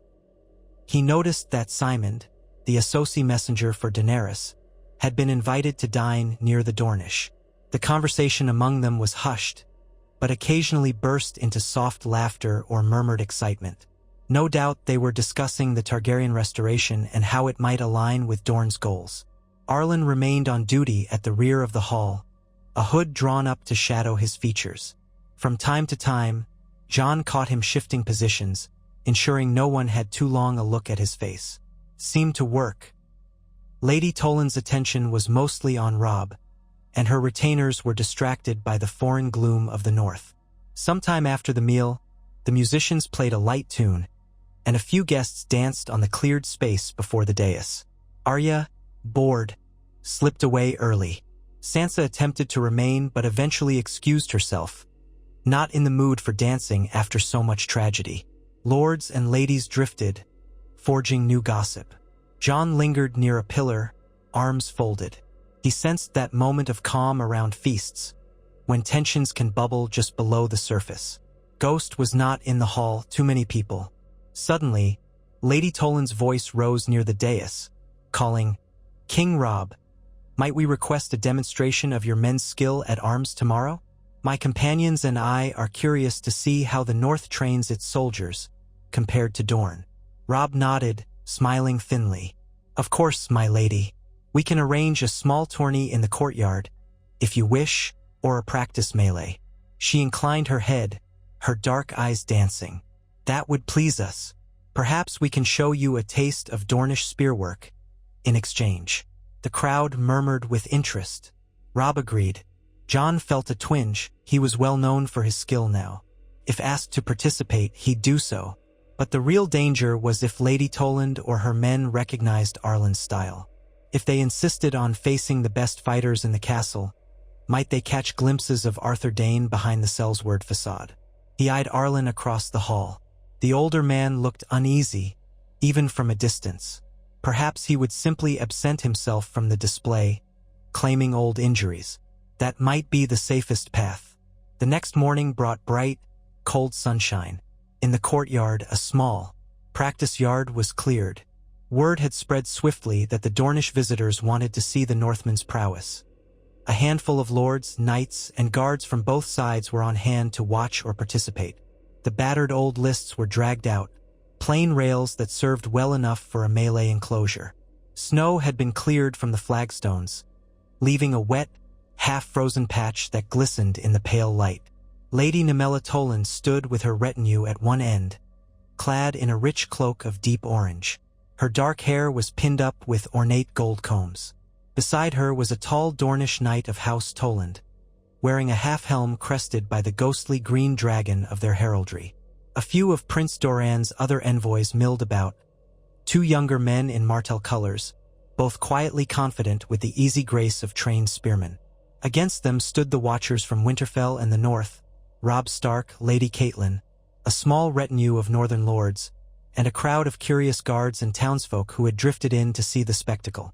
Jon Snow lingered near the racks of practice weapons with several northern soldiers. He felt the tension coil in his belly. The Dornishmen brandished long spears and slender-bladed sabers, exotic arms rarely seen in the north. They moved with fluid dexterity, typical of those who had trained under the hot sun of Dorne. He could see more than one northern guard look on warily, unsure how their heavier style would match up. "Ease up," Jon told a younger guard, noticing his anxious fidgeting. "They're here as guests. This is meant to be friendly." The guard nodded, color draining from his cheeks. "Friendly sparring, right?" Jon himself wore a padded gambeson beneath a partial harness of boiled leather. He had half intended to observe, but upon seeing the wary faces of the northern men, he decided to volunteer. Someone had to show these Dornish that the north was not to be trifled with, and if he performed well, it might ease Robb's burdens. People still spoke of Jon's skill. If he demonstrated discipline in a friendly bout, perhaps it would impress Lady Toland enough to keep her from poking around in more dangerous corners. Arland stood at the perimeter with the watchers, hood drawn low. When Jon looked his way, the older man shook his head almost imperceptibly, as if to say, "Be cautious." Jon gave a brief nod in return. He understood. He would fight carefully, never betraying the style Arland had drilled into him. He would keep to the straightforward northern approach, or at least try to. Robb oversaw the proceedings with Catelyn at his side, trying to maintain an air of hospitality. "Let's begin," he said, raising an arm for quiet. "We'll have a few spearmen from the north face off against Lady Toland's men. Then perhaps a demonstration of swordwork. No one fights to first blood or death, wooden weapons only." The crowd parted as two of the visiting Dornishmen entered the yard, each holding practice spears with blunt tips. Their footwork was swift, sliding across the wet stones with surprising grace. On the north side, two guards from House Serwyn stepped in, hefting wooden spears. The watchers pressed closer. A hush fell. The Dornishmen circled their northern opponents. One guard lunged with an overhead thrust, only for the Dornishman to pivot aside. In two quick motions, the Dornishman tapped the guard's ribs, then retreated. The crowd stirred at the speed. The second Serwyn guard tried a flanking move, but the second Dornishman whirled his spear in a wide arc, hooking the guard's ankle from under him. The Serwyn man landed flat on his back with a grunt. A ripple of impressed murmurs ran through both sides. Jon watched, brows knit. These Dornish spearmen were indeed skilled, too skilled to be mere courtiers. They probably served in Prince Doran's personal guard or had training in Sunspear's fighting pits. The northern guards were strong, but they lacked the close footwork and quick thrusts needed to counter spearfighting at that speed. Within a few more exchanges, the Serwyn men signaled defeat, panting heavily. "Well done," Lady Toland called, polite applause following. She arched an eyebrow toward Robb. "Your men are fierce, but perhaps unaccustomed to spear play in this style." Catelyn's mouth drew into a thin line at the implication. Robb kept his composure. "They fight well enough in shield walls," he said, "but I'm sure we have others who'd like to test themselves." He glanced at Jon meaningfully. Jon took the cue. He stepped forward into the ring, retrieving a wooden spear from the rack. He tested its weight, lighter than a real steel-tipped spear, but still enough to sting. Across from him, one of the Dornishmen, the taller one with a slender goatee, faced him, spear braced. The man offered a respectful nod. "Jon Snow," Jon introduced himself, planting the butt of the spear on the stone. "A bastard of this house, but I fight for House Stark." The Dornishman gave a small bow. Corin Santagar, sworn to House Martell's service. They squared off. Jon steadied his breathing. He recalled what he knew of spear tactics from the drills he and Arland had practiced, albeit rarely. Arland's style had been more about the sword, but he had taught footwork that could apply to any weapon. However, to avoid giving away that advanced, fluid style, Jon aimed for a more straightforward approach. Let me see what he does. Qhorin feinted with a quick jab at Jon's thigh. Jon shifted his left foot, letting the spear pass wide, then tried a thrust at Qhorin's midsection. The Dornishman swatted it aside easily, spinning his spear to aim at Jon's upper arm. Jon jerked back, the tip missing him by inches. The watchers murmured. Qhorin was fast. They circled each other, boots scraping on the damp stone. Qhorin tried again, launching a series of quick jabs to test Jon's defenses. Jon parried them, each impact jolting through his arms. He recognized an opening. Qhorin left his side exposed for a fraction of a heartbeat after the second thrust. Jon lunged, hooking Qhorin's shaft with his spear and attempting to pivot it aside. The move half succeeded. Qhorin stumbled, but twisted away at the last moment. They reset, breathing harder. Qhorin's brows rose in mild surprise. "You have some technique, Snow." Jon gave no reply, focusing on the man's stance. "If I shift angles..." He tried a sudden overhead thrust, forcing Qhorin to raise his spear. Then Jon dropped low, sweeping at the Dornishman's ankles. Qhorin hopped over it with a dancer's grace, spinning behind Jon. Jon spun too, tip of his spear aimed chest-high. They clashed with a thunk of wood on wood. Near the perimeter, Lady Toland's lips curved in fascination. Robb looked a touch tense. Arya, who had slipped in to watch, grinned at the swift exchange. Meanwhile, Arland stood with hood drawn, arms folded, gaze intent as though following each subtle shift of footwork. Qhorin pressed in again, launching a flurry. Jon recognized a pattern from the first engagement. The Dornishman repeated a triple thrust combination. On the third thrust, Jon angled his spear diagonally, capturing Qhorin's and sliding it downward. This put Qhorin off balance for half a moment, enough for Jon to slam the butt of his spear into Qhorin's side. The Dornishman grunted, stumbling. Jon swept the spear around, landing a light tap on Qhorin's shoulder, signifying a kill in real combat. The courtyard burst into cheers from the northern onlookers. Qhorin exhaled, eyes flaring with surprise, but he smiled wryly. "I yield, Snow." He rubbed the spot on his side. "Well met." Jon dipped his head, relieved that he had avoided any telltale exotic flourishes. "You fight well." Qhorin stepped back to rejoin his fellows. Lady Toland offered a slow clap. "Impressive, Jon Snow. You show more skill than the typical spearman." Her dark eyes flicked to Robb. "Perhaps the North is not so ill-suited to fighting nimble foes after all." Robb managed a thin smile. "We've been known to adapt."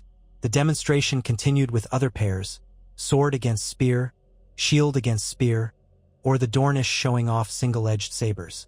A few more men from the North tried their luck. Some lost, some managed half-victories. In the background, Arland remained carefully out of direct scrutiny, though Lady Toland's retinue occasionally scanned the watchers with mild curiosity. At last, they wound down. Lady Toland insisted on seeing King Robb's personal skill, but Robb, wearing a polite smile, deflected. "I've no wish to bruise your knights," he joked. "Besides, my time for tournaments is limited by war. You've seen enough to know we Starks can hold our own." Nemella Toland accepted it gracefully, though her eyes gleamed as if she might pursue the matter again. With that, the onlookers dispersed, conversations swirling around who had shown the greatest skill. Jon returned the practice spear to the rack, ignoring the handful of appreciative murmurs from the northern men. He glimpsed Qhorin across the yard, giving him a respectful nod. Then, as the crowd moved, Lady Toland herself drifted near Jon. Up close, her features were striking sharp cheekbones. "Jon Snow," she said, voice low and musical. "You fight with a certain flair. Are you sure you've not visited Dorne in your youth?" Jon tried to remain courteous. "Never been south of the Neck until the war, my lady." She inclined her head. "Curious. Still, you've done your father's memory credit. The North is lucky to have you." Her gaze swept the courtyard, then fixed back on Jon. "Tell me, might I ask, that man over there, the one in the hood?" He seems to watch everything with unusual intensity. Jon's pulse skittered. Lady Toland had noticed Arland. He forced a casual shrug, playing the part of ignorant. A guard of House Stark, I believe. He's called Arland. Saved my life once or twice. Nymella's eyes narrowed fractionally. Arland, itch him. She studied him a moment longer, then turned a smile upon Jon. Thank you, Snow. Best not keep you from your duties. She swept off toward her retinue. Jon exhaled. Danger averted for now. He quietly made his way across the yard to where Arland stood. The older man glanced at him. She was looking my way, Arland murmured. Yes, she asked about you. Jon lowered his voice. I told her you're just a guard, but she's observant. Best to stay out of her path. Arland's jaw set. I will. They parted. The day wore on with no further incidents. Lady Toland and her men discussed possible alliances with Robb in the Solar, or so Jon heard. Catelyn joined those talks, all while the murmur of Targaryen rumors grew. Simon from Essos seemed to be forging a small coalition of those who believed Daenerys was the realm's future. Meanwhile, the Lannisters and Greyjoys remained immediate enemies. The puzzle of war only became more complicated. On the third day of the Dornish visit, a hush fell over Winterfell when one of Lady Toland's attendants was found snooping in the library tower, rummaging among the old records. Maester Luwin caught him, raising an outcry. The man claimed to be searching for genealogical charts. The tension flared. Some northern lords demanded the man's immediate expulsion. Lady Toland smoothed it over with a flurry of apologies, claiming curiosity about the lineages of the north. Robb let it pass, not wishing to spark a diplomatic scandal. Yet the sense of suspicion deepened, especially for Jon and Arland. Were they searching for mention of Arthur Dayne's fate, or for hidden lines connecting the Starks to the Targaryens? That evening, Jon climbed the steps to the ramparts, drawn by the need for cold, fresh air. The sky was darkening to deep blue, stars glinting above. Winterfell's courtyard below was lit by torchlight, men going about their nighttime routines. Ghost trotted behind him, nails clicking on the stone. Atop the rampart, he found Arya leaning on the crenellations, peering out at the moonlit landscape. She glanced over. Couldn't sleep either? Jon shook his head. Too many concerns. You, she sighed. I keep thinking about everything. Theon, the war, these Dornish. It feels like we're caught in a spider's web, and every new thread tangles us more. Ghost sidled over, pressing against Arya. She patted his fur absently. We're safe at Winterfell, Jon said, though he wasn't sure he believed it fully. Robb's strong. The walls are sturdy. Arya made a face. How long until the next threat arrives? Next time, maybe the Lannisters come in force, or the Ironborn land behind our lines, or dragons swoop from the sky. Every time we look away, something worse appears. Jon gazed out at the moonlit fields, pines swaying in the wind. He remembered Arland's words about a greater darkness beyond the wall, of rising danger. Winter is coming, Arya, he said softly. In all its forms. She gave a short, humorless laugh. Father used to say that. They lingered in silence, side by side, braced against the chill. The same question gnawed at Jon's mind. Would the realm ever find peace? The next day, a raven arrived from Motte bearing urgent news. The Lannisters had struck at Riverrun again, capturing Edmure Tully, and word spread that Tywin Lannister was on the march. Robb convened his lords, face drawn with worry. Catelyn paled at the mention of Edmure's capture. Her brother was in Tywin's hands now, another piece on the game board. Winterfell braced for more turmoil. In that meeting, Lady Toland of Dorne politely informed Robb she would take her leave, having gained the understanding she needed. She expressed regrets for the war's hardships, offering once again a hint that Dorne might stand with the North if Daenerys Targaryen arrived. Robb, uncertain, thanked her and bid her farewell with suitable courtesy. The question of alliance remained unresolved, overshadowed by more immediate threats. Jon, suspicious of the speed of her departure, watched from the gates as the Dornish party rode out. Arland stood in the archway behind a group of Stark guards, hood low. Lady Toland's retinue passed through with minimal conversation. The tall knight who had faced the northern spearmen cast a final glance at the walls, then spurred his horse into the swirling snow. Their banners vanished down the King's Road, leaving only footprints in the drifts. Simon lingered behind, having decided to remain in Winterfell, continuing to promise news of Daenerys in Essos. He seemed excited by the Dornish interest, certain it presaged a grand coalition. Jon could not decide if the man was an idealistic fool or a cunning opportunist. Life in Winterfell resumed its fraught routine, but the hush of suspicion remained. Arland avoided the library tower, the Great Hall, and any places where curious eyes might linger too long. Jon felt relief that Lady Toland's departure reduced the immediate risk of discovery, yet he worried what knowledge she might carry back to Prince Doran. Meanwhile, the question of Jaime Lannister and Theon Greyjoy loomed. Robb met with Catelyn, the Great Jon, and other advisors almost daily. They debated whether to send Theon to the wall for punishment or keep him as bait. Some lords demanded Jaime's head in vengeance for Ned Stark. Robb refused, reasoning that Jaime was too valuable a hostage. If Sansa and Arya had still been in King's Landing, Jaime would have been the perfect bargaining chip. Now, with Edmure Tully in Lannister chains, Jaime remained vital for an exchange. So the Kingslayer festered in his cell, as did Theon. The fortress of Winterfell turned into a storehouse of enemies. One cold afternoon, as snow drifted in lazy spirals, Jon found himself summoned to Robb's solar.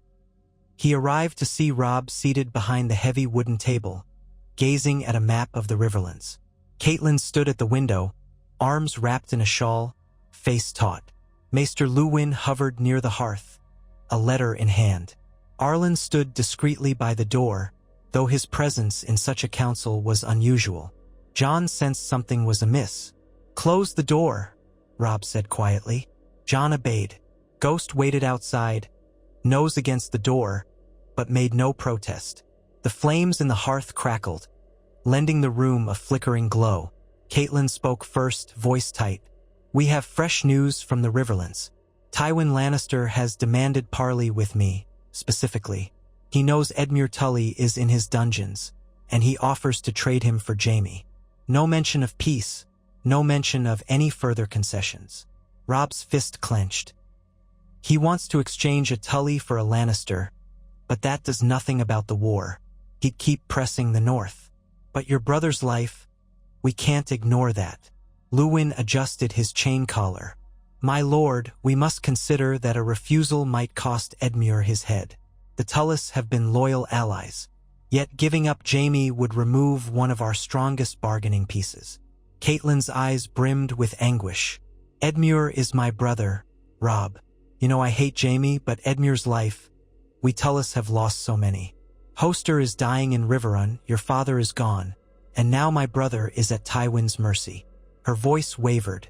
"I beg you to consider the exchange. We cannot let Edmure be executed."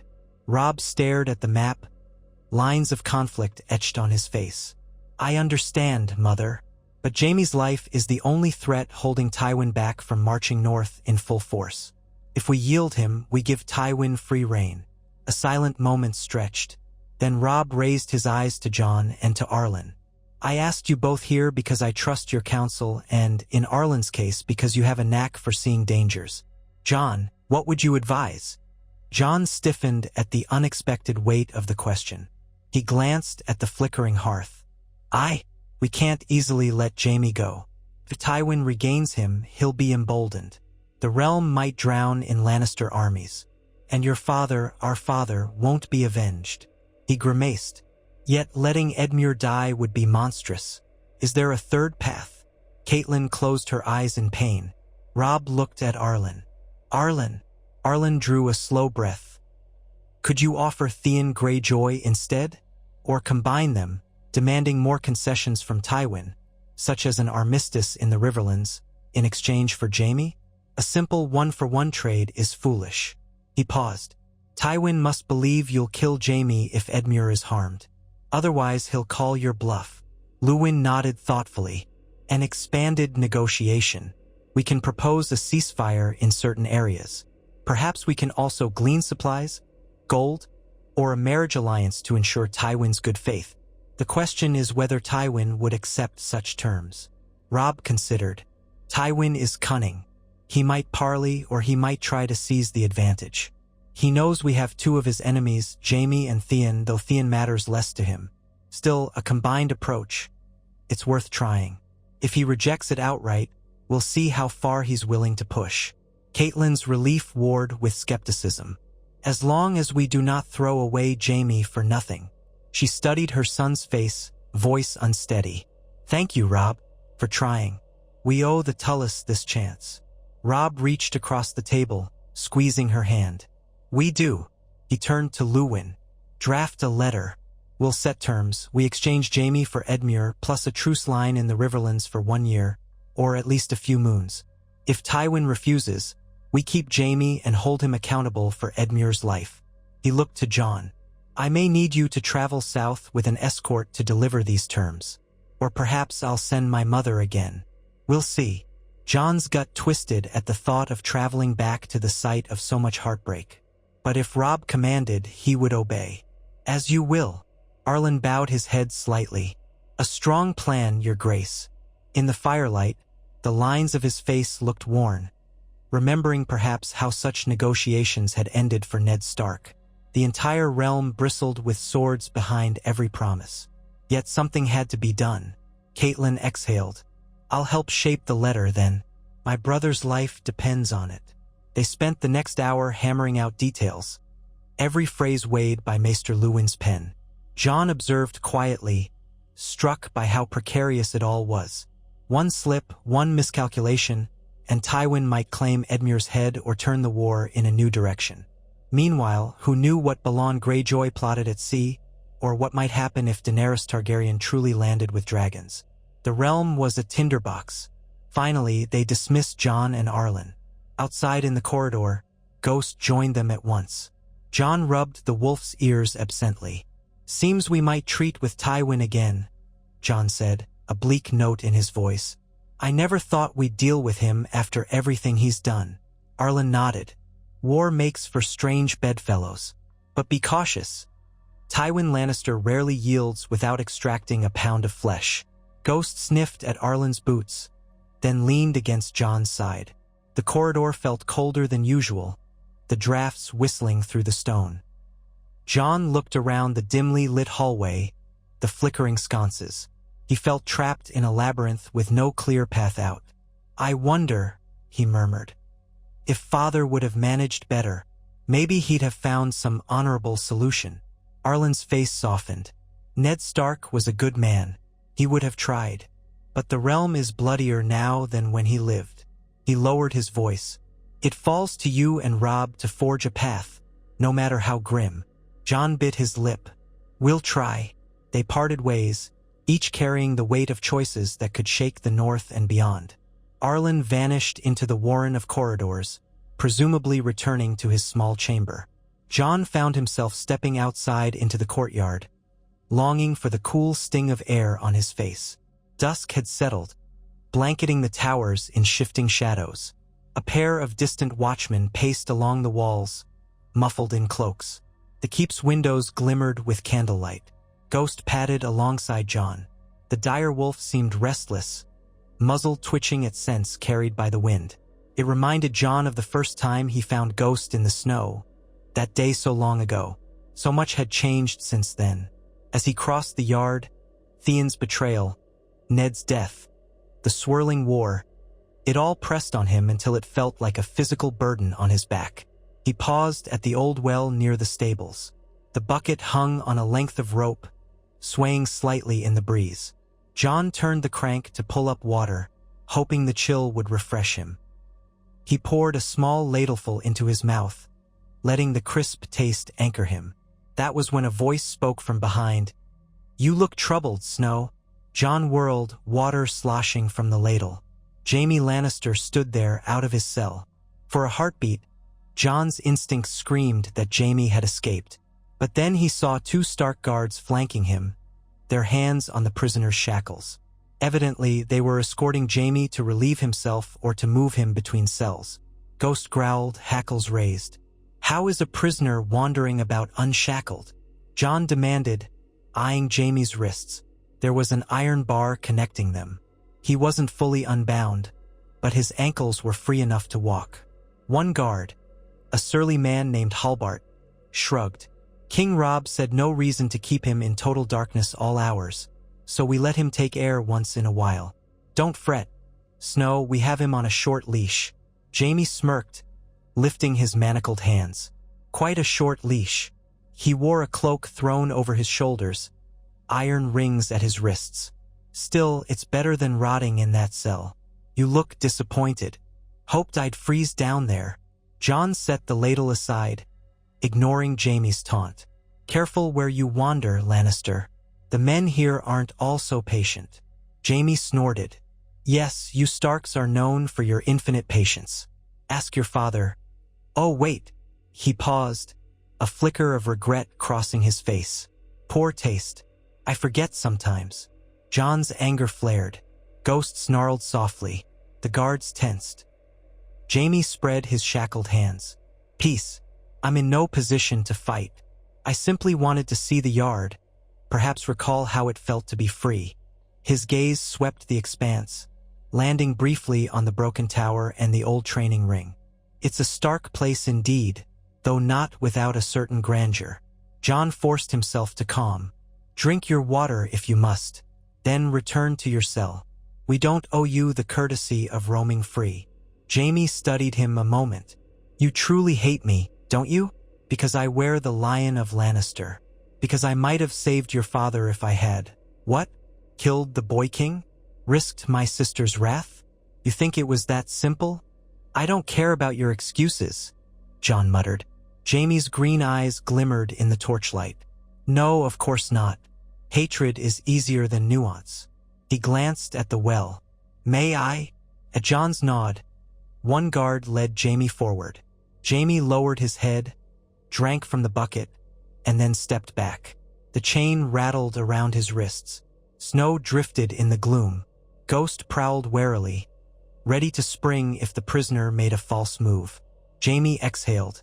A night sky like this reminds me of simpler days, when all I worried about was whether I'd break a tourney lance.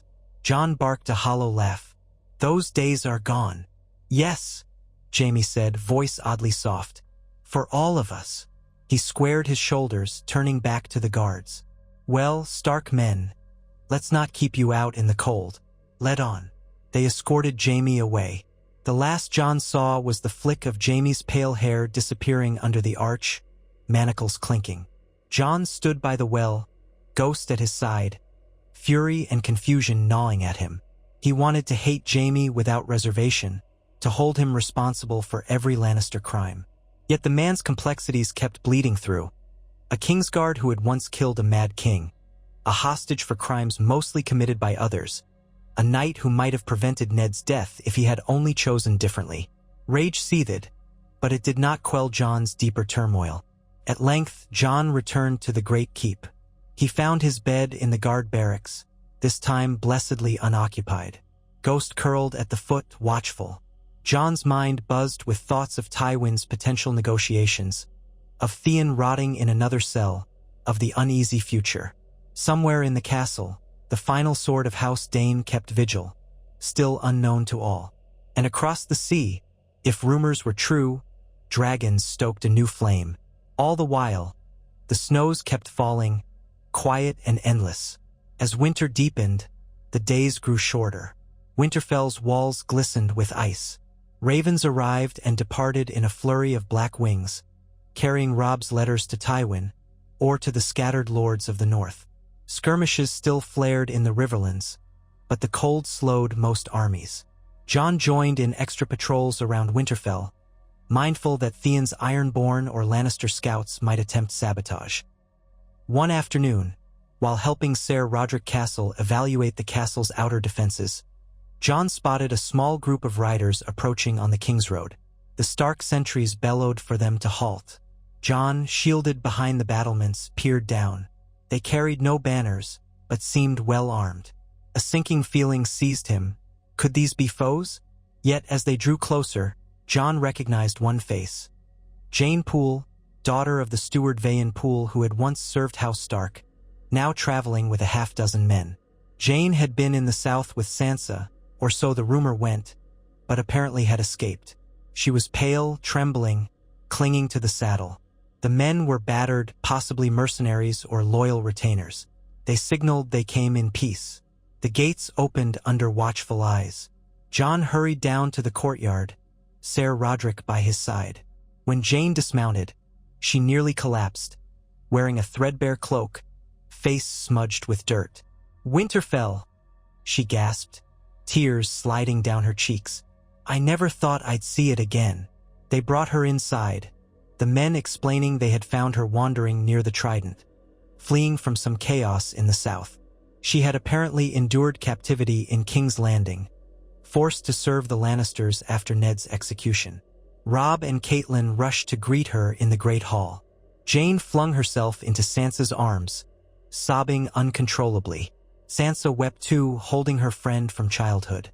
Between sobs, Jaime told them the harrowing details of King's Landing's cruelty, how Joffrey tormented the city, how men starved, how Sansa's betrothal had dissolved into humiliations. "I escaped," Jaime whimpered, "dressed as a servant, smuggled out by a man who took pity. I can't speak all the horrors I saw." Catelyn comforted her, while the others listened in shock. Jaime mentioned that the Tyrells had come to King's Landing to forge an alliance, that Margaery Tyrell was now the queen by rumor. Sansa frowned, learning that Joffrey had set her aside for Margaery, but she mostly seemed relieved that no wedding bound her to that monster. Jon listened, arms folded, fury roiling at the mention of Joffrey's cruelty. If the city was in such disarray, might Tywin be losing control? Or was he directing from behind the scenes? Then Jaime lowered her voice, glancing at Jon and Catelyn. "There are rumors," she said, "that Stannis Baratheon was defeated somewhere near Blackwater by a great Tyrell force, that King's Landing remains under Lannister rule. But the people whisper of another threat beyond the sea. Something about dragons in Slaver's Bay. And I overheard a conversation. Someone said the Gold Cloaks fear a Targaryen invasion. I don't know if it's madness or real." Robb and Catelyn exchanged a weighted look. Jaime's words mirrored what Simon and the Dornish had said. Another piece of the puzzle. War on all sides and in the distance, dragons. That evening, the great hall filled with tense conversation. Jaime Poole rested near the fire, wrapped in blankets, sipping hot broth. Sansa and Arya fussed over her, tears and relief intermingling. Catelyn and Robb listened to more details of King's Landing's condition. Jon stood with the Great Jon, quietly absorbing every new scrap. Afterwards, Jon found himself wandering the corridors, wrestling with the knowledge that King's Landing was still firmly in Lannister hands, that Joffrey's cruelty persisted. He paused by a window, gazing at the courtyard illuminated by torches. Was all their fighting in vain? Ned was still dead, Joffrey still reigned, the realm splintered, and above that, the distant specter of dragons. Quiet footsteps approached. He turned to see Arland. The older man said nothing for a moment, merely standing at Jon's side, peering out the window at the swirling snow. Then softly, "You're carrying much on your shoulders." Jon let out a breath. "We all are." He turned his gaze to Arland. "Did you fight alongside Rhaegar Targaryen in any of his battles?" A loaded question. Arland's expression went distant. "For a time," he said, voice hushed. He was an idealistic man in some ways, believed in prophecy, in a better future. But fate was cruel. Jon stared at him. And now, some say his sister's daughter, Daenerys, might carry on that legacy. With dragons. Would Rhaegar have wanted that? Arland closed his eyes, old grief flickering across his features. Rhaegar wanted a realm at peace. He believed in the prince that was promised. If his sister can truly bring dragons, I can't say whether that leads to peace or more blood. Jon's pulse quickened. Prince that was promised. He had heard a few stories of a prophesied hero who'd stand against darkness. I wonder if it matters. The realm is too broken for me to think about prophecies, he said bitterly. Arland turned, resting a hand on Jon's shoulder. Have faith that your father's legacy carries weight, and do not lose hope. The future may yet bend in unexpected ways. He paused. But be vigilant. Dorne, Essos, the Lannisters, any of them might threaten you, or any secret that ties you to the Targaryens. Jon nodded, recalling the vow. He wondered if a day would ever come when that secret was laid bare without igniting another war. Perhaps not. I'll be careful. As the weeks crawled on, winter's grip grew tighter. The roads became more treacherous, hampering any large-scale troop movements. Tywin's response to Robb's proposed exchange came at last. He refused to cede any ground in the Riverlands but offered to return Edmure Tully in exchange for Jaime, with minimal conditions. Robb balked, seeing it as a trap or a paltry concession. Negotiations stalled, leaving Edmure's life in jeopardy and Jaime's fate in limbo. In the cold gloom, Theon Greyjoy languished. Rumor said he wept at night, cursing his father's name, but if questioned, he turned sullen. Jaime, for his part, took to pacing his cell, rattling chains, mocking the guards. Jon occasionally overheard the man's jibes and felt a flicker of pity. War had made them all victims or villains. One day, to break the monotony and strengthen the castle's readiness, Robb ordered a large-scale drill in the courtyard. Soldiers donned cloaks and training arms. Archers took up positions along the walls. Drums beat, giving commands for shield walls and spear formations. Jon participated eagerly. The exercise reminded him of the rebellion's stories, how Ned had trained men in the yard before marching south. As the men formed ranks, Jon spotted Arland among a group of watchers near the stables. The older man no longer joined the demonstrations openly. He was too wary of being recognized. Yet from that vantage, Arland directed a few squads, advising on footwork, line discipline. Robb, astride a horse near the dais, called out encouragements. Sansa and Arya watched from the covered gallery, with Catelyn at their side. The castle thrummed with energy. It almost felt like a day of hope. Then horns blared at the main gate. A breathless rider barreled into the courtyard, scattering the drilling men. His horse was lathered, mouth flecked with foam. The rider slid off, stumbling, gasping for breath. Riders approach, flying a banner of gold on black, he shouted. Robb frowned. Not Lannister, not Baratheon. Gold on black. That might be House Tarly, the messenger panted. From the Reach, or so it looks. They're traveling under a white flag, claiming parley. A small party, 10 men at most. Confusion rippled. Why would House Tarly, sworn to Highgarden, come north in the midst of war? Robb ordered the drilling men to stand ready. The courtyard bristled with tension. Archers knocked arrows, swords were drawn. The gates opened under guard. In trotted a formation of riders wearing the striding huntsmen of House Tarly upon black fields, each man armed but with weapons sheathed. At their head rode Randall Tarly himself, if rumor matched appearance. A stern-faced man with a heavy mustache, known for discipline and loyalty to the Tyrells. He halted in the courtyard, dismounting stiffly. His gaze swept the northern host with a soldier's measuring eye. Robb advanced on horseback, the rest clearing a path. Lord Tarly, Robb greeted. You travel far from Horn Hill. Why do you come here? Tarly bowed curtly, not too low. Because the Reach has sworn to the boy King Joffrey. He allowed a hint of disdain. Yet I serve my own sense of order. The Tyrells, as you know, joined the Lannisters to place Marjorie on the throne. But we are dissatisfied with the realm's direction. Suffering grips King's Landing, and rumors of the Targaryen queen stir men's hearts. I come with an offer. If the Starks will open trade with the Reach and cease raids on our borders, House Tarly might discreetly supply you with grain this winter. Robb's eyes narrowed.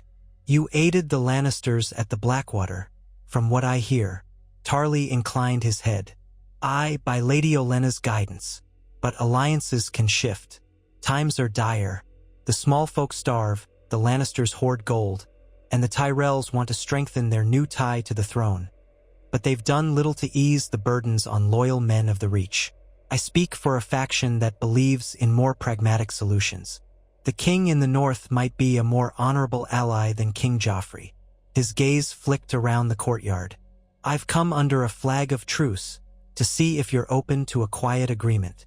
Catelyn joined Robb, tension plain in her posture.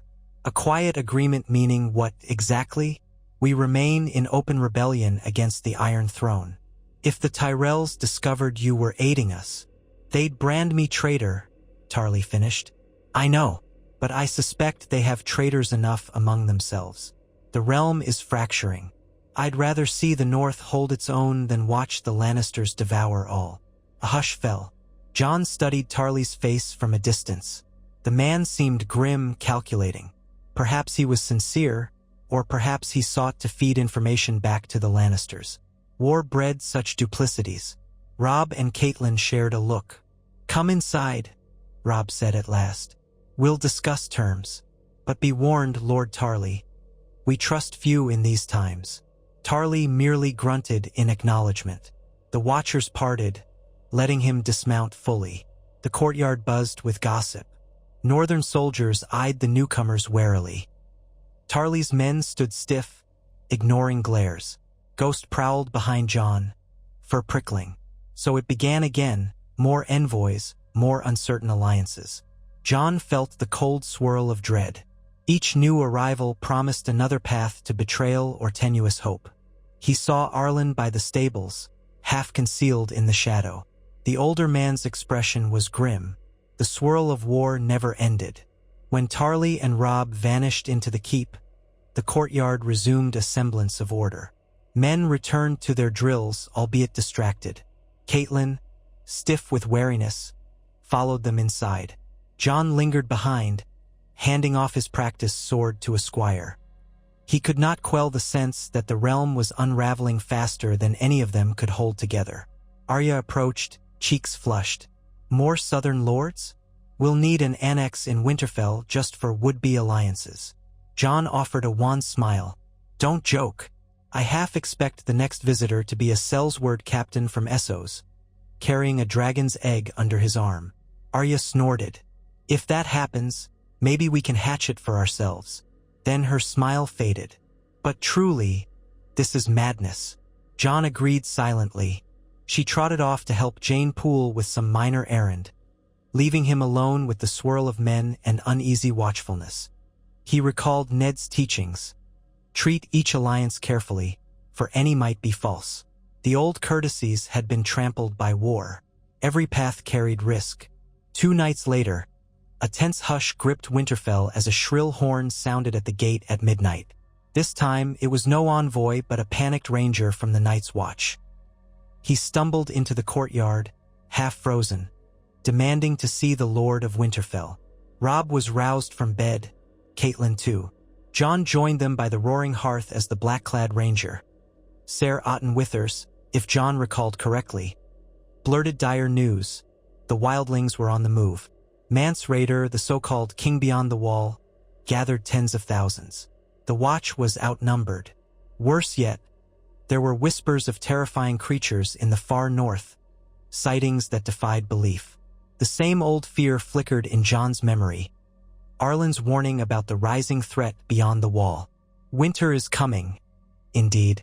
While the realm squabbled over crowns and lines of succession, perhaps the true darkness brewed in the frozen wastes.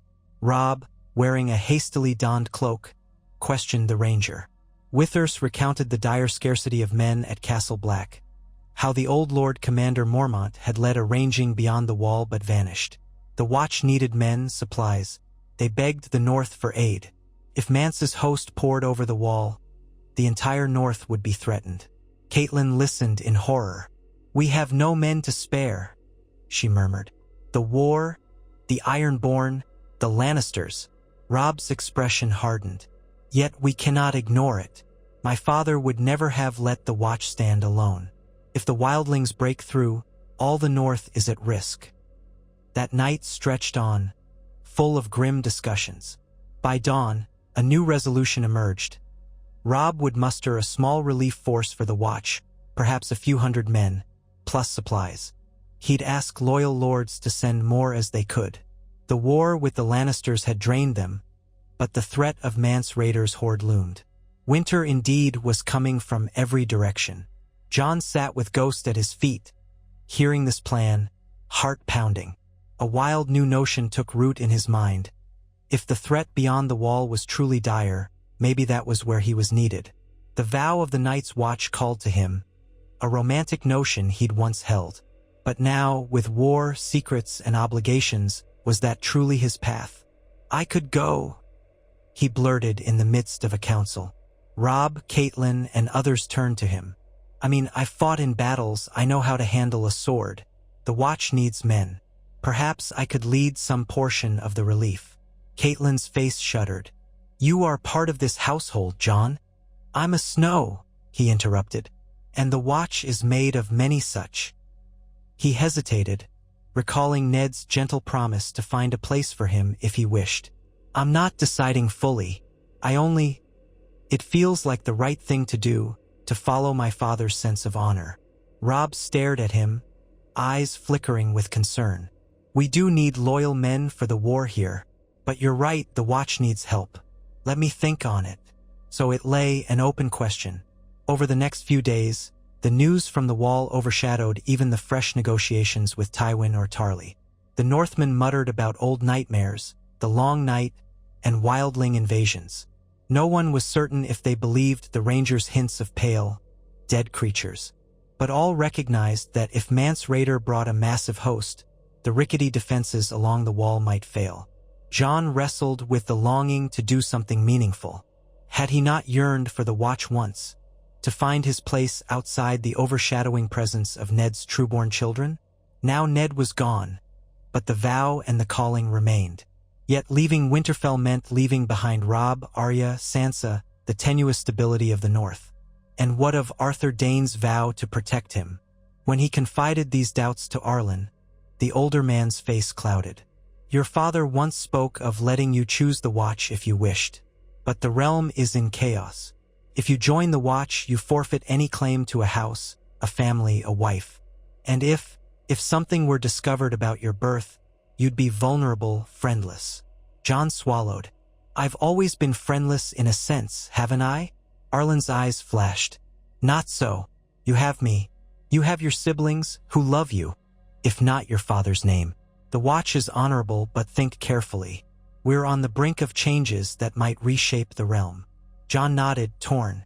Robb had said he needed time to consider. Yet the days were slipping away.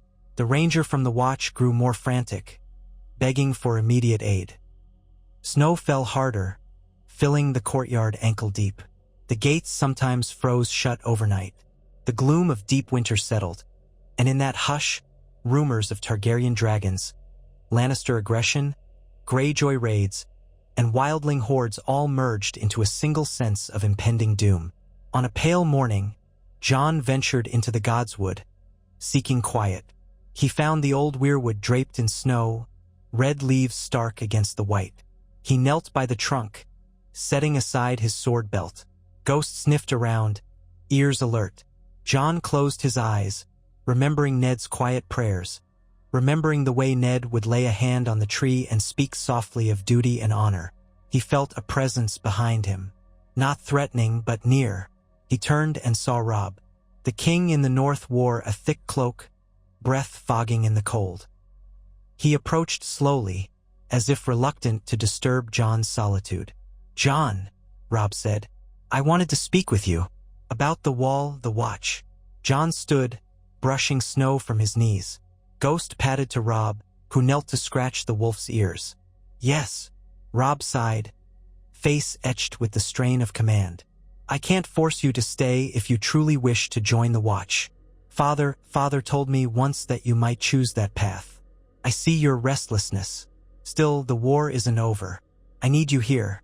You're one of my best fighters and a good counsel. Yet the Watch is also in dire need." He looked up, meeting Jon's eyes. "I can't make this decision for you, so I'll ask, do you truly want to take the black?" Jon's heart pounded. He glanced at the ancient face carved in the weirwood. "I don't know. Part of me does. I want to defend the realm, to do some good away from this endless Game of Thrones. But another part of me can't abandon you or Arya or Sansa. And what of Theon, Jaime, and the Targaryen threat? The war is here, too. Robb nodded heavily. Yes, it's a knotted problem. If you stay, you can help me fight for Father's legacy. If you go, you uphold the vow that once seemed your destiny. Both roads have honor, both have regret. I won't hold it against you if you leave. But I won't lie. I'd be sorry to lose you. Jon swallowed a lump in his throat. He thought of Arya's trust, Sansa's quiet sorrow, Bran and Rickon's bright eyes, Catelyn's grudging acceptance, Arland's vow. Could he leave them behind with the realm so uncertain? Then he pictured the wall, the lonely ramparts, the watchful knights in black, protecting all of them from a threat they scarcely believed in. He remembered Ned's voice. The man who passes the sentence should swing the sword.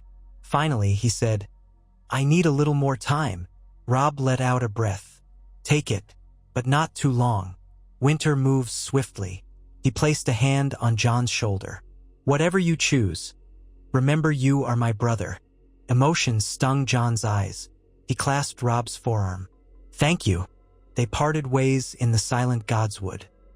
Snow drifted, white and hushed, as the old face on the weirwood watched them with timeless patience. That night, the sky cleared. Thousands of stars glittered over Winterfell, the air cold enough to sting the lungs.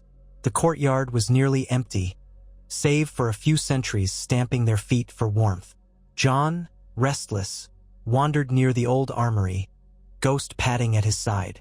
He found Arland there, alone, leaning against the weathered stone. The older man stared at the sky, face drawn with some deep reflection. Jon approached softly. Couldn't sleep either? Arland shook his head. Too many thoughts. They stood in companionable silence, Ghost sniffing the frosty ground. At length, Arland spoke quietly, voice trembling with old sorrow. I recall nights like this in Dorne, though never so cold. The stars always seemed close, as if you could pluck them from the sky. Rhaegar once told me that stars are the tears of fallen heroes. I thought it poetic nonsense. Now I'm not so sure. Jon's chest tightened. You were close to Prince Rhaegar, weren't you? A nod. He was my friend, my liege. I believed in his cause, though it led to tragedy. So many died, your father, in part because of that war. And now his son leads the North in rebellion. Fate is a tapestry of ironies. Jon swallowed. He had never heard Arland speak so openly of Rhaegar. What if Daenerys Targaryen truly returns? Are we doomed to repeat the same cycle of war? Arland closed his eyes. Perhaps, or perhaps she might break it. I can't say. He faced Jon, eyes shadowed in the starlight. But you have a role to play, of that I'm certain. Jon's heart pounded. A swirl of unspoken truths hung in the air. The moment felt fragile, as though one wrong word might shatter everything. Yet all he said was, I only want to protect the people I love, to do what father would have done. Arland's hand settled on Jon's shoulder. His voice was thick with old emotion. Ned Stark would be proud of you. Remember that. And if the day comes when your path leads why. Jon felt tears threaten. He gripped Arland's arm. Thank you, sir. The word slipped out unbidden, acknowledging the night beneath the disguise. Arland's breath hitched. A shadow of a smile curved his lips. No need for that here.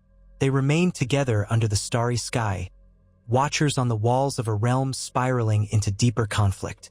The War of the Five Kings had become a war of endless claimants, alliances, betrayals, and behind it all loomed the cold breath of winter, the silent might of a gathering wildling host, the rumored flame of dragons across the sea, and the secret heart of a hidden prince in the north, guarded by the last sword of the morning.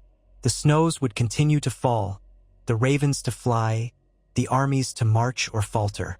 But in Winterfell, for this one still moment, Jon Snow and Arthur Dayne stood side by side, bound by oath, memory, and fate, determined to face whatever dawn arrived, even if it brought the darkest night Westeros had ever known.